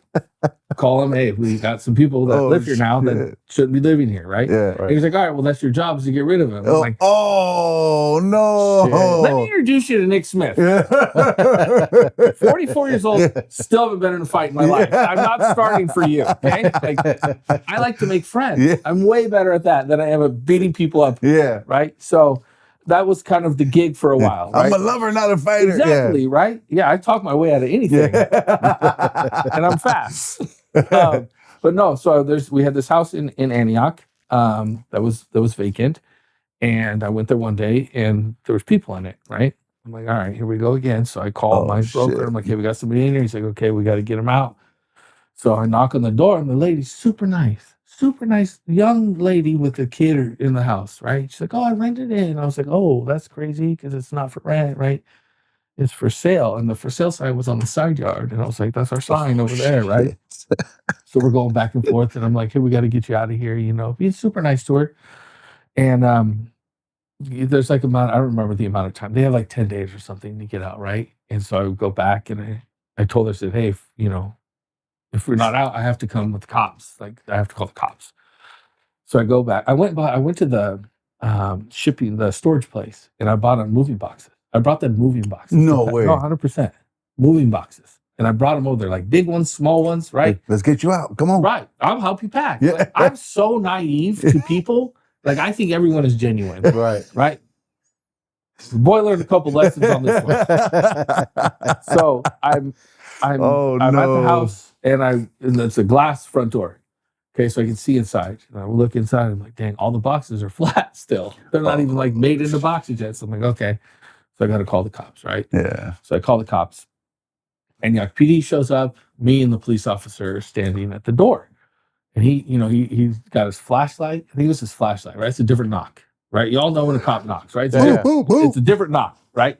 And it's on glass, right? So it's like shattering. Almost breaking. It's an old house, so it's already falling apart, right? So he boom, boom, boom, knocks on it. And like she kind of walks by and he recognizes her. Draws his gun on the porch. Me and the cop. Oh, shit. Draws his gun and goes, "Be careful. Her boyfriend likes to shoot at us." Whoa. Shit. Where am I going to go, bro? I got nothing. He didn't even say, "Get behind me." Yeah. He didn't say, "Duck." He just said, "Be careful. They like to shoot at us." No way, bro. I said, "Oh my God." And at this exact moment, this is the truest story as the sun comes up. I turn around and my dad drives by the house. No. Because he had that shop down by Hazel's. He's on his way to the shop. And this was downtown Antioch. You wave him down? He looks and keeps on going and leaves me on the porch with the cop and his gun drawn. Oh, no. And I'm like, damn, okay. And the next thing you know, he's on his radio, right? Bro, there's 3 cars, detectives, unmarked cars pull up, right? There's like 6 people in the back of the house that are living there. 2 different families come out, bro. They're all getting arrested. Holy shit. I'm like, this is wild. I almost died today. No, just standing on the porch. Bro. I don't know. I didn't run. I didn't know what to do. You froze. You just bro. froze. Yeah, and then I saw my dad, and I was like this. You bro. What did you tell him after? Dad, did you not see me on the porch? He's like, I thought that was you. What? Bro, shout out to that Dad. Was the craziest thing in the world. Dang. Yeah, that was wild. I mean, I've had multiple. The REO stage was wild. Walk into a house, somebody stole the copper out of the attic, so all the water's just pouring out in the entryway of the house. Like, bro, what do? We got to put this on the market, right? So it's like it was just that time was wild. Dang, bro. Yeah. All the copper. That's crazy, bro. Yeah, that was the wild. That's a tough one to top. Yeah, that's a tough one to beat. Yeah, for sure. That was the wildest day. That's when I knew the REO thing was not for me. Yeah. I was like, I got to get out of here. So how do you go about repairing it? They don't come out of your pocket. No. Right? No, the bank pays for all that. Yeah, they pay for all that. So you just got to make sure, the people are out there doing the work and they take care of it. And really, you're out there making sure no one's breaking in a lot of the time. We're making sure that the people that were staying there got all their stuff out, Yeah. You have to change all the locks and everything? Yeah, you meet the locksmith out there. Yep. That's crazy. Yeah, you would meet them and they would change it, and then you start putting the signs up, and they would do a little bit of work sometimes. They would give you just enough to make it look. Yeah. The cool part about the whole thing was the sign in the front yard, the phone number was forwarded to my cell phone. Right? So there's 20 houses, say, we had on the market at the same time. Well, anyone calling with the house was going straight to my cell phone. Oh. That was the perk on that side, right? That's the benefit of it. Yeah, bro. It's the amount of buyer leads that you get from it. People are calling you on it. Right. So that was how they get you into it. How many houses have you sold? Like, what's been your most in 1 year? Like 23, I think. Damn, bro. Yeah, so almost 2 a month. That's 2 a month. Yeah, 23 or 22. I did it back-to-back years. No shit, bro. Yeah. That was one of the reasons I joined D3, because they told me I would do it if I did. I had never sold more than 15 in a year, right? Right. And then I went there, and they're like, you'll break 20 if you just come here. Right on, dude. And then we did it in back-to-back years. Yeah, it was. So how did your marriage come to E3 Realty? Oh man. So I went to a small brokerage in Brentwood because before you start, bro. When I walked that facility, I did the podcast with you. What was the name of it again? Local Legacy. Bro, I walked around this facility, my jaw was dropped. Yeah. Like, bro, this is a nice ass place, dude. It was clean. And I think it's been remodeled since then, right? Yep. Yeah. Oh, no way. Yeah. What? Yeah. Yeah. So they got rid of, there's no more desks. It's loungy. There's couches everywhere. TVs on all the walls. Yeah. It was sick already, bro. Yeah, they went to another. They got rid of my desk, and I'm still mad at them because they got rid of my desk. What they give you, like a lazy boy now? Nothing. Or what? Nothing. There's no more desks. Oh, like you just shit. there's like workstations, right? You just come and do your work and get out. You can hang out. There's couches. Yeah. It's super comfortable. I mean, it's awesome. Dude, I walked in there, bro. I'm walking behind him, like the whole vibe with all the people there shaking hands. What's up, man? And then we walk in. There's a podcast studio here. There's another one over here. Cameras. I'm like, dude, if I was a realtor, I want to work here. Well, that's what happened with Erin. Erin went there one time for a training. Yeah. And she came home and she couldn't stop talking about it. She took a video of the whole thing. And the vibe, and the biggest thing she talked about is like the people there. The people, bro. The people. Yeah. It was hella cool, man. I was so impressed, bro. I came home to my wife like, now I'm not a realtor, but if I was, I'm working there. So yeah, let's get into. No, it's a great place. The right on, bro. And you've been there for how long? I've been there almost 6 years now. Right on. And it started in one of the guys' house. Right, that's where we started. We used to shoot video in his garage with 3 Nokia cameras on stands. Yeah. Right. Yeah. And making phone calls and working in his. He had a loft upstairs. Yeah. So did he recruit you? What's his name? No, he didn't. That's Chris. No, don't give him no credit. No.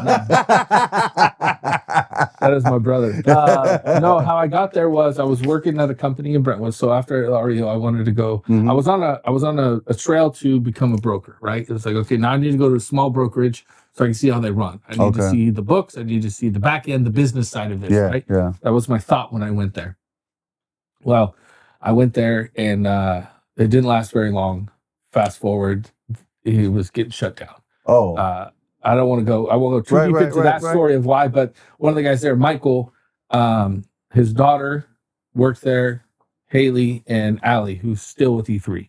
Okay. She's probably, I don't even know, the CEO now. Like, she's amazing. Nice. But when she was with me at the other company, there was only a handful of agents, and a lot of them didn't produce. So I basically, I had her, I didn't have to share her with anybody, right? Like, it was awesome. So she helped me a lot to run the back end of the business stuff. Yeah. But come to find out, this guy was a little bit of the broker there. They were gonna shut down. And I walk in one day and they said, "Hey, did you talk to my dad?" Haley asked me this. I said, "No, why?" She's like, you need to call my dad." I was like, all right.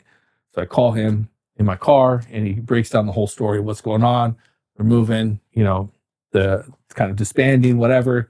And he goes, "I want you to meet these guys, Ryan and Chris, over at E3 with me." And I was like, "Who are these?" And I'd never heard of these guys, right? I had done a deal with Ryan, and Ryan is the broker of E3, and I wanted to kill him during the deal. Yeah, he went on vacation in the middle of the deal, right? So we had no communication, right? And to this day, I still give him shit about it. About that one. We did not start off on a good foot at all. But thick as thieves now, right? So he's like, "Just sit down and talk to them. See what they have to say." I was like, all right. And they're just building this thing. Like, they don't have an office.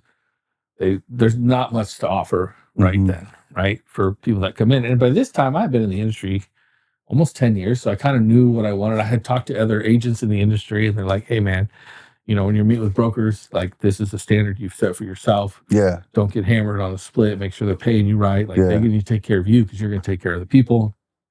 So you start to hear this stuff, right? And you're like, all right, let's sit down.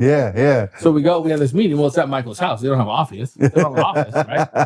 They got a closet. So they do a presentation on the laptop, right? Like a slideshow. Boop, boop, boop. Yeah. We have this. And one of their big draws was Ticket to Dream. Ticket to Dream is a nonprofit for foster kids, right? Oh, okay. Started at Sleep Train where Chris used to work. Okay. They still partner with them. So one of the things, like, oh man, right on. This is awesome, right? Like, one of my main goals, sell houses, make a lot of money, and help kids. Like, that's one of my passions. Going back to youth coaching, love helping kids, right? So I'm like, oh, this kind of lines up. So I go through this whole spiel. Like, what do you think? And I just let the awkward silence sit there. It's a dick. And he said it. He said it. 100%. He did it on purpose, right? And I said, "That's all you have to offer me?" And so Chris is the sales guy, right? There's nobody better at sales than Chris. Like, hands down one of the best I've ever met in my life in sales. And he's like, all right, so I missed somewhere in his head, right? He's like, so he's going back through value, trying to figure out like, well, we're just kind of like, we're just started, like we're building, like we're going to do this in the future. And I was like, all right. So I said, let me think about it, and I put them on ice for a little while. Yeah. Just to see if they would budge from the offer, right? And they never did. Credit to them, they never did. Yeah. And I knew right then I was going to join them. Yeah. Right. So we did. I joined them. I said, all right, I'm in. And then they take me up to Roseville for a Ticket to Dream golf tournament. Oh. It's a real Jew in. Oh my God. So we got golf. Whoosh. I'm drinking tequila sunrises at 7 a.m. And the after party is themed. Yeah. Oh. So we all dressed up as the Monopoly pieces. So I got the top hat on with the fake mustache. Just a mess. Yeah. Just an absolute mess. And Chris was like, hey, how do you feel now? And I was like, this is awesome. Yeah. Like, we're gonna sell a bunch of houses. We're gonna help a lot of people, and we're gonna be able to give a ton of money to kids. Like, that's damn it, badass. I can't say no to this, right? Like, and then I started working at his house. I'll go to his house, and he would hand me a list. I started cold calling for the first time then. Oh, like really? Old expireds. Yeah. He would hand me a list. They call these people, and I would just start calling. No clue what to say. No scripts. No practice. Nothing. Just call them. Just call them. Right off the hip. Right off the hip. And I would hang up on the phone, and he would be like, that was terrible. Did he give you the Wolf of Wall Street? Yeah. The guide to basically, yeah. So then we started breaking it down, right? And so then we went over sales, and then we just became super tight. Went on vacations together. Oh, like Michael's the same way. They have another owner that was Mari. She was like the mother bear, kind of keeping them all together. Yeah, when the boys got out of hand, she would reel everybody back in. But like, she just texted my wife the other day, like, "Hey, I was just been thinking about you lately. How are you?" Right on. They're just awesome people, and so that sucked me in there. And then we just watched them grow. Like, I built the tables and chairs in that office. We put those together up there. Damn, like we did a lot of that ourselves. Do you guys do they own that building, or do you guys just rent out there? They have 5 suites they lease up there. I know, bro. So they lease five different suites. And that's part. I mean, they still have the same coach, Coach Aaron, awesome human being. They've got the same coach they've had for a long time. Oh, really? And it's helped them grow, and they pour constantly back into the agents and back into the community. Damn. We're going the end of the month for the first time. We're going to go with Habitat for Humanity. Okay. We're doing a day with them. Yeah, we're going to do a day with them. Right on. So tons of cool stuff, man. And it's constantly growth, constantly trying stuff. And if it doesn't work, on to the next. Like, there's no failure. Mm-hmm. It's just learn and move. Cool, this works, keep it.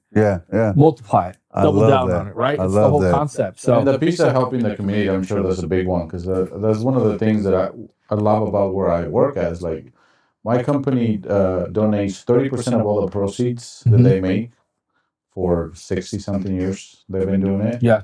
And so it's like, we all want to make money, but if I can make money and know that I'm making a difference. Yeah. No, it's awesome, right? And it's part of that, what I told you, that workshop I go through, right? That one of the slides is Ticket to Dream. Yeah. Like, why do we do this? Well, 10% is going to go here at some point, right? Damn. Like, that's awesome. It's something that we're connected with, So. Yeah, for somebody that's never done cold calling, and what would be like one piece of advice you give them? Don't be scared. People are people. Yeah. The worst they're gonna do is say no. Yeah. You know what? And it's it's kind of twofold. Like, great conversations sometimes, but the moment I feel like you want to get off the phone. Yeah. Now my only job, I know I'm not going to get a deal here, right? Yeah. But my only job is to keep you on this phone as long as I can. Yeah. Right? Oh, you think this is fun? Yeah. I'm actually the one having more fun. Yeah. Right? I'll just flip the script on them. And but I had some great conversations with people, 30, 45 minutes. The next thing you know, I know everything about them. Yes. Right? Yes. You just are able to connect with them. And then see if there's a way to help them, right? And that's what it always comes back to, is like, is there a way I can help you? Like, you tried to sell your house, it didn't work for whatever reason. I don't bash agents. I don't talk down about what they did or whatever, right? This is what I can do. This is what I offer. But more importantly, like, why did you do this? Where were you headed when you did it? Like, what was the genesis behind this whole thing? Yeah, what was the game plan? Let's figure out how to get back on that path for you. And I might not be the right guy, right? But I'm going to tell you or help you get back on that path, right? And so, bullshit, I am that guy. I'm the only player on the field. Yeah, you only want me on your team. You only want me on your wall. God damn it! But that's just how I feel. That's how I deal with people. That's how I handle those conversations. But but I love it. I grew to love making those phone calls. And what about so if somebody wants to get into real estate right now, wants to be a realtor, what are 3 things you must have to be able, like, what 3 things you must be to be able to make it in this industry? Tenacious. Mm. You must be coachable. It's probably a huge one. Yeah, you have to be coachable because it's forever changing. Like if you think about just the lifespan of my career, the different markets I've been in, they've all been different with different strategies, with different outcomes, right? Yeah. Right. So if you think it's one way, as soon as you get comfortable with that one way, this game has a great way of humbling you. Oh, Yeah. I bet, bro. It really Especially does. real estate. Yeah, I bet. no, 100%. So you need to be coachable. You definitely have to be tenacious, and you have to be disciplined, right? Because if you're not disciplined in the structure of what you do, it's not going to work. Yeah, especially with your money, man. Yeah, you do. You have to be disciplined with your money. Yeah, no, we learned that the hard way. I've heard some horror stories. Yeah, we learned that the hard way. But also, like, you're going after your own business, so if you're not disciplined on how you're going after that. Yeah, you have to be disciplined in what you do daily, right? Understanding that every day you wake up broke. Yeah. Come on now. Every day. Yeah. That's my philosophy, baby. How can I go out there and make $1 today, dog? Exactly. Let's go. Yeah. Hey, one thing, I want to give you your flowers on something, though. You did a few months, further than that, but I was randomly on Facebook, and you were talking to the camera, walking the streets with a couple of realtor guys, and you're like, today we're knocking on doors. Oh, yeah. Bro, like for me, seriously, if I'm a realtor, right? I'm walking and knocking on every freaking door within a 5-mile circumference of my office. Yeah. Right? Like I want everyone to know who I am. Yeah. Right? And not enough realtors do that. Like, so when I hear, like, I overheard a conversation with 2 realtors. One of them was an older lady, right? She's been seasoned. She's been doing it for a while. One of them was a younger gentleman, right? It was very obvious to me that this kid wanted everything to happen fast and everything to be done on the internet. Where I'm like, in my head, I'm like, I'm old school, bro. Yeah. Right? Like, I think, I'm not a realtor, but I think I can think like one, put myself in perspective. Like, I would get out there no matter where and introduce myself to everyone. Like, I'm really big on the 5-foot rule. If you come to me within 5 feet, I'm giving you a card. Yeah. I'm talking to you real quick, who I am. Yeah. Right, bam. And like I tell you, like there's so many times, bro, where I've done that. Like in one day, my philosophy when I was really doing sales was I'd carry 50 cards in my pocket. And my job every day was to give out 50 cards. And one day I got a phone call. I said this story. I got a phone call from this guy. He's like, hey, you gave your card to my niece. And she was like 19. Like anybody I give my card to. And she was like, she took a picture and sent it to me. Said that, this guy's in construction. Maybe you can do work with him. He was very nice. Da, da, da. And he's like, hey, man, I flip homes and I own a few apartments. And I have friends who flip homes and owns apartments. And we got 150 tubs.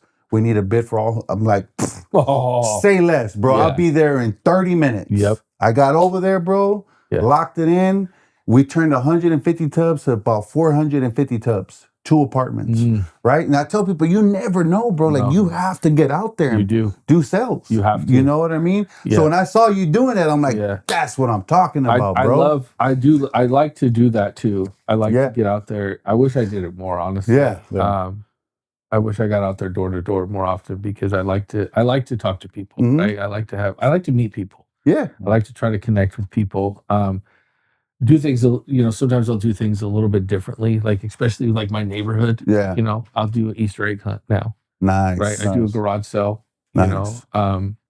This year we're going to do potluck at the park. Right. Right. So instead of me going, yeah, now I'm bringing you. Yeah. Right. And so it's the same concept, different strategy behind it. Right. Yeah. Because it is almost 5 miles to walk my neighborhood because I've tracked it. Yeah. Right. When I've done it. But I don't mind it at all. And I think it's important for people to have those conversations 100%. because the only way you get better is you got to have them. You have to have them. Yeah. Because you're going to get asked questions you don't know the answer to. Yes. You're going to get stuck in weird situations. Like, do I go? They're coming out of their garage. How do I handle this? What do I do? You start overthinking. I had a guy hit himself in the head one time, opening the door, blast himself.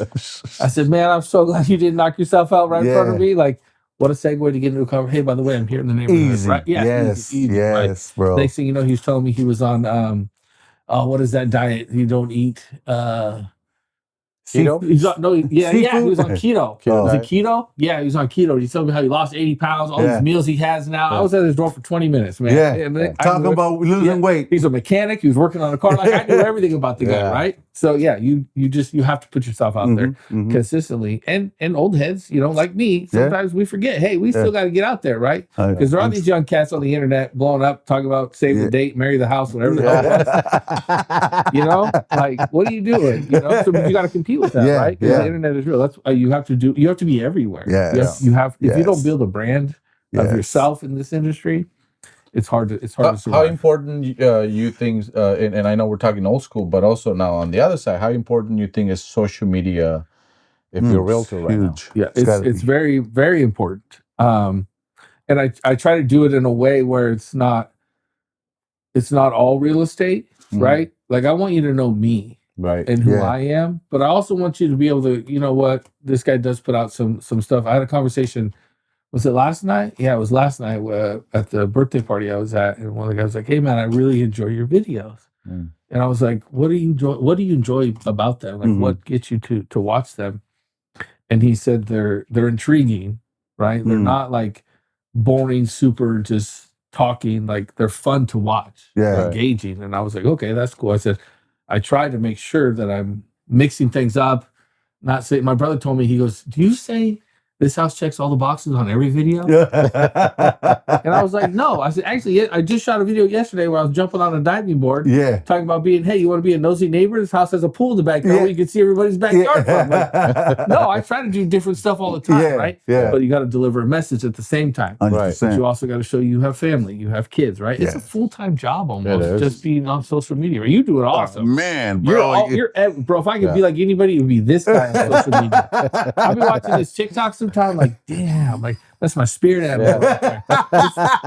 Doing the wildest thing you've ever seen, right? But it's funny, but everybody knows who Danny is, right? You built a brand around the name. Yes, sir. Right? Yes, so sir. you've executed the plan very well. But you have to be out there, because the days of here's my parents' realtor that they used 30 years ago, call Bobby. Those days are gone. Yeah. Hey, I want to buy a house. What's the first thing you do? Yep. Google. Yep. Right? House near me. Yeah. Realtor near me. Right. Or Zillow, right? Yeah. Yep. Exactly. But you don't even go to Zillow. You go to Google, and then Google takes you to Zillow. Yeah. Right? Yeah. Yeah. So you have to have a presence. Yes. You do. It doesn't have to be your main presence. So but you have to have a presence 100% online. It's very, very important. And one of the benefits of E3 do, we shoot every Thursday. Right? You go in there, you shoot film every Thursday. Oh, really? Yeah. With preset scripts. Like, bro, they have like 5 or 6 different studios. We're gonna do we're filming on a location Friday. Right on, bro. In Discovery Bay. Right? Each one of you guys, or if you want to book a Thursday, you can go in there. Aaron's shooting tomorrow. Oh, right on. Is she? Yeah, it's perfect. And like, so if you have a property you're getting ready to put on the market, right? Hey, everyone can go to this listing. You shoot a video at this listing. Now, not only do you get to exposure, right? But your client's happy because now they have 15 other agents that just came to their property, and now it's going out to everybody they know, right? The company wins because now their name is everywhere. Yes. The brand of E3 is there. The brand of you is there. The real estate brand is there. The Ellie with EQ Productions, she does an amazing work, right? So everybody wins, right? And everyone's helping each other.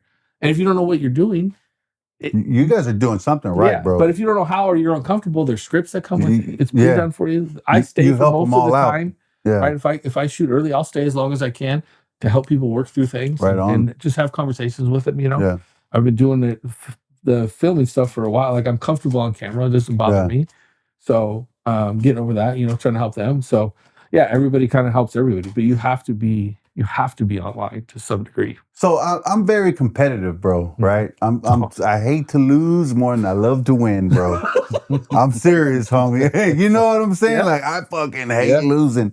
So do you guys ever do like a contest, like whoever sells the most houses? I show you the email right now on my phone. I can tell you exactly who's winning. There you go. 100%. So, but you guys have like a list of that stuff, right? So last year we did like is it a healthy competition though? 100%. Good. Oh, good. Yeah. Last year we did. I think we had 4 teams. Bro, if I'm on that competition, yeah, I'm selling like a $2 hooker, dog. Let's go. Come on, I gotta win this motherfucker, dog. Yeah. And it's almost like golf. It's based on like a handicap system. Yeah. On how many houses you've sold in the last few years. Yeah. So like I got screwed in the whole game. So I'm at top tier, right? Like, I'm tough up there, right? Yeah. But it helps keep the agents that are just starting and haven't done it as much yet be competitive too, right? So like last year there was 4 teams. I think the winning team went to there was a trip to Tahoe. Oh, right. Serious, bro. This year is Cabo. No, nice. That's badass. Yeah, though. so that's that's the company putting their money behind us, right? That's so badass. all expense paid trip to Cabo. I think it's 4 days in Cabo. So and a +1. It's not just you. Dang, taking bro. your spouse with you or whoever you choose to take with you. Yeah, awesome. E3 Realty is doing something right, man. They really are, man. I love it. They really. I hate giving them that much credit too. Yeah. There ain't no royalties. What the hell? We gotta fix that, bro. Yeah. No, they always tell me there's an asterisk in my contract. Yeah. They can change it whatever they want to do. Yeah. All right, but no, I love that. I love those people. 100%. Right on, man. Yeah. Right on. Let me change it to a little more serious question. Yeah. If today was your last day on Earth, how would you want your kids to remember you? Ooh. My original answer was going to include Dodger Stadium if it was my last day. But, how would I want my kids to remember me? Yeah. Wow. When they're talking to their kids, how you want them to talk about you? They better tell them I was funny, 100%. Like if they don't say that, I failed. But I think if they were telling their kids that you can do whatever you want, regardless of kind of where you came from. And like I said, I didn't come from a bad background, but I sure tried to shit the bed the best I could. Right? You gave it the best try. Yeah, I really did. Right. And you can still overcome and become something if you're genuinely who you are. And there has to be some degree of how I treated their mom. Right. Like he showed us the right way to do this. Right. If there's one thing I think I'm pretty good at, it's being a husband. Like right on, bro. Unselfishly and a lot of training, right? 20-something years. Yeah. I think those are and we still learning. No, we are 100%. Yeah. But the goal is to show them what it looks like, right? And then they go and they do it in their own way. Don't do it like us or like me. Yeah. Do it in your own way. But here's kind of the blueprint of what it can look like in life. Was one story that has nothing to do with money or anything financial of any sort that you want them to tell? Like a specific story? Like, I did this with my dad. It can be any one of your kids because it might be different with all of them. You know what? One thing that I think they will tell their kids or as they get older is, like, my dad had relationships with everyone in my circle too. And I did that, like, when my son left, 2 of his buddies came over to say goodbye to him before he left this last time. I coached those kids when they're 8, 9, 10 years old in baseball. Yeah. Right. My daughter's friends now, the 15-year-old is like, her friends will come over. Hey, can we come over and watch the game with your dad on Saturday? Right. Awesome. So there's an impact. Awesome. There's an impact outside of them. Respect. Bro. Where I think that there's a connection with those other kids too. Yeah. Like, it's a safe place. This is a safe house. That's awesome. Crazy story. And I don't know if you'll share this one or not, but one of my daughter's friends came over and he said, he's a black kid. And he said, this is the first white person's house I've ever gone inside.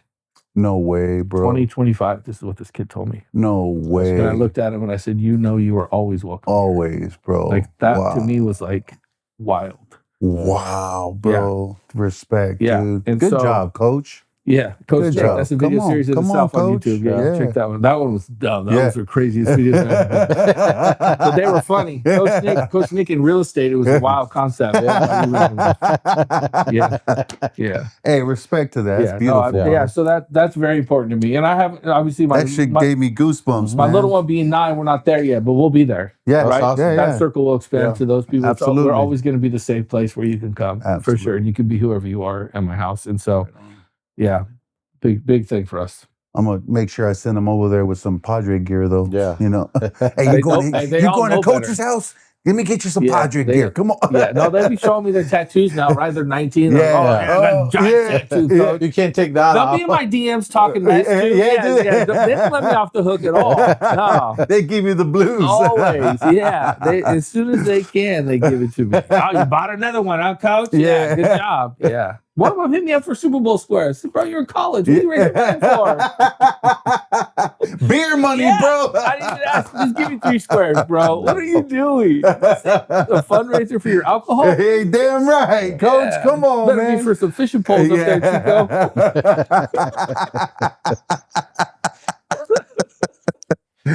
Man, bro, this has been a good one, bro. Good one. You have a good time? Oh, this is great. This is great? Oh, yeah. This is 100% what I wanted. What I expected to be here. It feels good? You let loose a little bit? Yeah, no, it's on. It's a very comfortable space where you can talk and just share who you are. And like, so I started telling people like it's crazy and it's fast paced and everybody's got shit, right? Everybody. And the more shit that you are willing to share with other people, the more comfortable those people are going to be. And they're going to realize, damn, you are normal. That's the whole concept behind the Mr. and Mrs. Smith podcast. Yeah. We're going to pull back some curtains on marriage and what it looks like. And I mean, we'll talk about almost anything. When is the first episode coming out? Man, we'll start filming this week. No, we start filming next week. And then, so probably in the next couple of weeks, it'll be out. So is it just you and your wife or are you interviewing other people? Yeah, no, it'll be just the 2 of us for a while. Okay. To start off, we have topics already. We probably have 12 different topics to go over already. So they'll be anywhere from 30 minutes she's to gonna hour. give it to you, bro. She does, bro. She does. Yeah. I started listening back because the other ones are on Audible, right? Wherever podcasts are, iTunes, Podbean, right? They're on there. And so I started listening back to them and I'll be like, damn. I shared that story about when I went to the mall. Right, and I bought all that stuff, and she got mad all over again listening to it. So you can't get mad. Yeah, she's like, I don't remember that story. I'm like, what? Too late, bro. Too late. Statute of limitations is up on that. She started getting mad all over again at me. So and I think like our story isn't like any different or crazy than anyone else's, but everybody has a story. But right? everybody has a unique story. Everybody has a unique story, and if you're willing to share it, then you can connect people. Right? And that's really, you can connect people, and you can help people, and you can be an avenue for people. Yes. And that's our passion. That's what we're trying to do here. 100%. And you're doing it. You guys are 100% doing it. Yeah, no, it's an honor to be in this chair for real. Right on, bro. Thank you. Right this on, was a man. great conversation. I've been wanting to get you out here for a while. We just kept lining people up, and then the emails are coming in. People are like wanting to jump on here, but I told him I think we gotta sneak Nick up in here a little sooner, bro. Yeah, no, I appreciate it for sure. That's what same thing happened with the Best That Live in East County. Have you guys seen those episodes with our company, bro? Yeah. When we first started doing that, people would be like, nope. And it was like, dang, we don't charge you. There's no fee. Yeah. They're scared to get on, or I don't know, because you don't have a name. I went into this one place. I'm not going to mention their name because I still won't go eat there. And I told him, I said, hey man, I want to come and do this video. And he was like, oh, we've had influencers come in here and ask us. I said, we're not influencers. We come into local businesses, we highlight them, we showcase them. There's no fee. We edit the whole thing, right? And we put it out there for everyone to see. Yeah, to help you. Yeah, too. Bro, he nope. And I'll tell you what, that place is blown up so much. Really? Yeah, it's a great restaurant, and but I refuse to go back there because the way that you feel like I was in it for something else. And it was weird. Oh, no way. We genuinely tried. Like, I'm driving out to you. I ate lunch here just so I could start this conversation. Right. I just spent $22 to have this conversation with you, right? But now people are calling. Hey, can we get on? Hey, can we get on? Hey, can we get on? Good stuff, dude. And they've opened it up to it's another good thing about the company. They opened it up to other agents, right? So the last 2 agents are brand new agents, not new agents, but newer to the company. Yeah. Bro, they killed it. Yeah. Dude, they were awesome on it. And it's like the way you can just showcase people, helping other people and other businesses. Yeah. and share the love, right? I mean, I just sent him an email like, bro, it's been a while since I've been on an episode, you know. Yeah. Hook a brother Hey, up. don't forget about the old dog. Yeah, yeah. You know, every once in a while, you got to feed him a little bit. But no, it's a great way to showcase people, right? Yeah. And So it's crazy how it happens. snowballs, because that's kind of where we are. We're like getting requests from everybody. And it's gonna happen. No, because this is a great environment. It's a super comfortable environment, right? Did you like the walk-in? I did. Yeah. No, the walk-in for the whole thing is like the questions, right? Yeah. Like when I did my show, I never asked any questions. Yeah. Because I wanted to go into it not having any pretenses in my own brain. Yeah. And any motivation in the conversation. I wanted it to be all natural. Wherever it took us, it took us. Yeah. And all my questions were pure curiosity. Yeah. Because you struck something in something you said to me. Yeah. And so, but even with the format, you're like, and it makes the guest think. Yeah. Prior. So I'm thinking last night. A lot of the times that's why I send them. Yep. So a lot of people are like, you didn't ask me any of the questions you sent me. And it's like, it's because I want to prime your head. Yeah. Yeah. That's 100% what it is. Because oftentimes people freeze. And the first time we send them, like it was exactly for us trying to have and then I noticed it's like, oh, this is just prepping them. So a lot of times 100% that's what it is. Yeah. You opened them and I was like, dang, oh shit, I forgot about that. Oh damn, I can go there. Because we had people do that on camera, like, oh, I don't know. And they're just thinking. Yeah. It's like, oh shit, I never we should do this I never even before. got to the story where my grandfather evicted me. Oh shit. Yeah. Right? That was wild as fuck. But I wouldn't own my house in Brentwood if he didn't do it. Right. Right? Everything happens for a reason, bro. And I got it. It's that was wild. I was there for 9 years, and then I couldn't handle it anymore with his bullshit. Oh, really? Yeah, he loved money more than he loved his family. Oh, one of those guys. Yeah. Oh, But no. I have George's kitchen sign in my backyard because some of my greatest memories as a child is barbecuing with him in his backyard. Oh. So he was multifaceted. Yeah. But nothing came ahead of that money. No. He owned Yellow Cab Walnut Creek. Really? Yeah. Mm-hmm. Oh, shit. And then DeSoto of Concord. He owned that cab company too. When he passed away a few years ago, he had 30 properties. Wow. Was he a child of the Depression? Yeah. Was he? Yeah, he left Iowa somewhere, Mm-hmm. made his way out here on his own, started as a mechanic. Oh. Yeah. No, he did it the hard way. So he was. And then he found some ways to do it that weren't as hard. But he did it, right? I was in court. Oh, He was on one side, I was on the other side. Get out of here, bro. How was that like? That's crazy. And my sister's an attorney. She was representing me against my grandfather. No shit, bro. Yeah. It just got to a point where it's like, that's on your dad's side or my mom's side. Yeah. How did your mom feel about that whole process? She called him at one point and said, if you do this to my son, I can't talk to you. And he said, I know. And then I told her, Mom, you don't have to give up your dad for me. Yeah. I understand your heart. Yeah. Right? She's right in the middle, man. Yeah. But I don't want to ruin that. He was probably in his 80s or whatever at the time. Yeah. Right? Stubborn old man. Fucking like a mule. Like a mule. Yeah. Like a mule. Oh, but I tell you what, I needed it. Mm-hmm. That's crazy. I needed it. That's crazy, bro. I went and bought a house. After all that shit happened? Yeah. That was the house you bought here recently? No, that was the house I bought it in Antioch. Right on, bro. Fixed it. My dad and I turned it around, the whole house in 6 weeks. It was disgusting. People lived in it. Rat shit everywhere. Disgusting. Bryce came over there, had some great ideas for what we should do. Yeah. We just drank beer and beat the shit out of walls. Wild. Hey, shout out to Bryce, bro. Shout out. Yeah, no, he's awesome. Yeah. But yeah, no, it was a crazy 6 weeks. My dad and I just did it. Almost cut my leg off with a skill saw at one point. Fuck. Yeah, tried to move the vent over. Jumped on me. Almost lost my leg. Did your mom and your grandfather had a good it didn't 100%. ruin their relationship? Yep. They were they made it. What about yours and his relationship? Was it a little rough? Yeah, it was. It was. I saw him a few times after that. I went to my grandma's funeral, so I saw him there. Gave him a hug at that. I didn't go to his. Oh shit! Did you ever get to speak your piece and just say whatever you felt? No, because it didn't matter. Mm. It didn't matter. It wasn't going to go anywhere. Yeah. Yeah, it was just one of those. It was one of those things that was a necessary life lesson to learn. Right, going into it was a great concept and a great idea, and then it kind of just got old after a while. And then, like, when I sent him an invoice because I changed the pump went out in the pool. Yeah. So I put a new one in myself. Yeah. And just sent him the invoice for the pump. He's like, I got to raise your rent. I was like, that's not how this works. Oh, what? This is crazy. And then after that, I was just like, I can't do it anymore, man. Fucking some crazy. people, bro. Yeah, some but that people, was his first love was money. Yeah. And that's unfortunate. But I tell you what, some people get blind by money. And he came from nothing. The guy made it on his own, right? Like him and my grandmother had, matching T-birds. Like they had the house. He did great. Yeah. He had properties everywhere, right? Awesome, tons of great stuff. Tons of great stuff.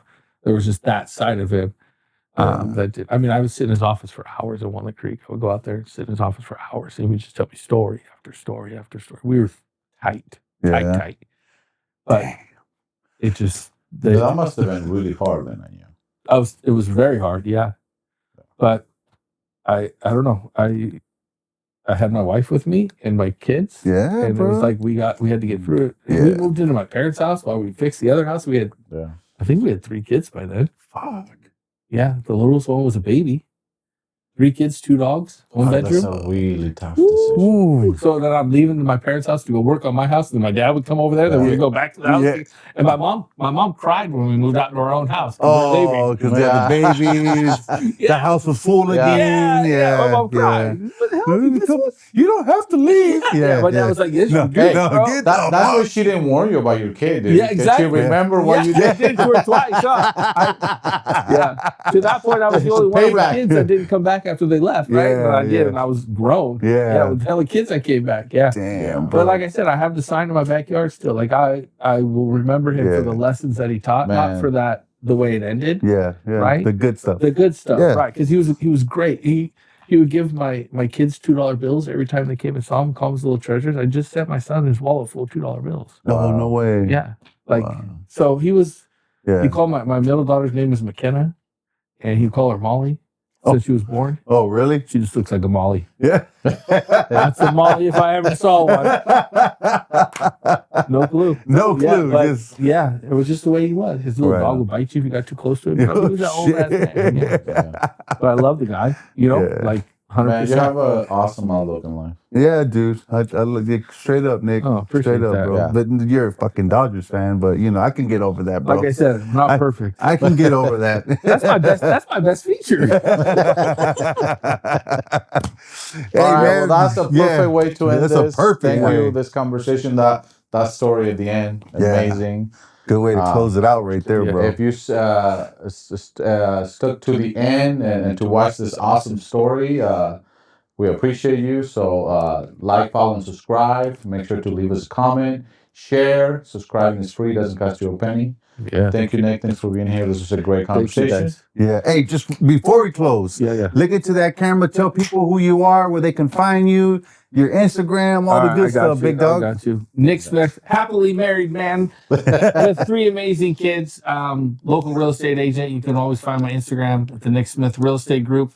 Also, like I said earlier, we got the Mr. and Mrs. Smith podcast coming out. You can find that on Instagram and YouTube as well. We also have Smith Family Party Rentals. So if you need a party rental stuff, it's on Instagram as well with the link to be able to order tables, chairs, photo booths, things like that. It's all available to you, and I appreciate you guys. Yeah, and this is Danny, the Roots of Ambition. Burn them. Let's go, bro. This was great. Was it good? It starts with a fire you can't ignore, a whisper that says you were made for more. Just guts and a vision, no plan B, just the roots of ambition. We left the horror, no lifeline, no crutch, just hustle in our hands and a dream to clutch.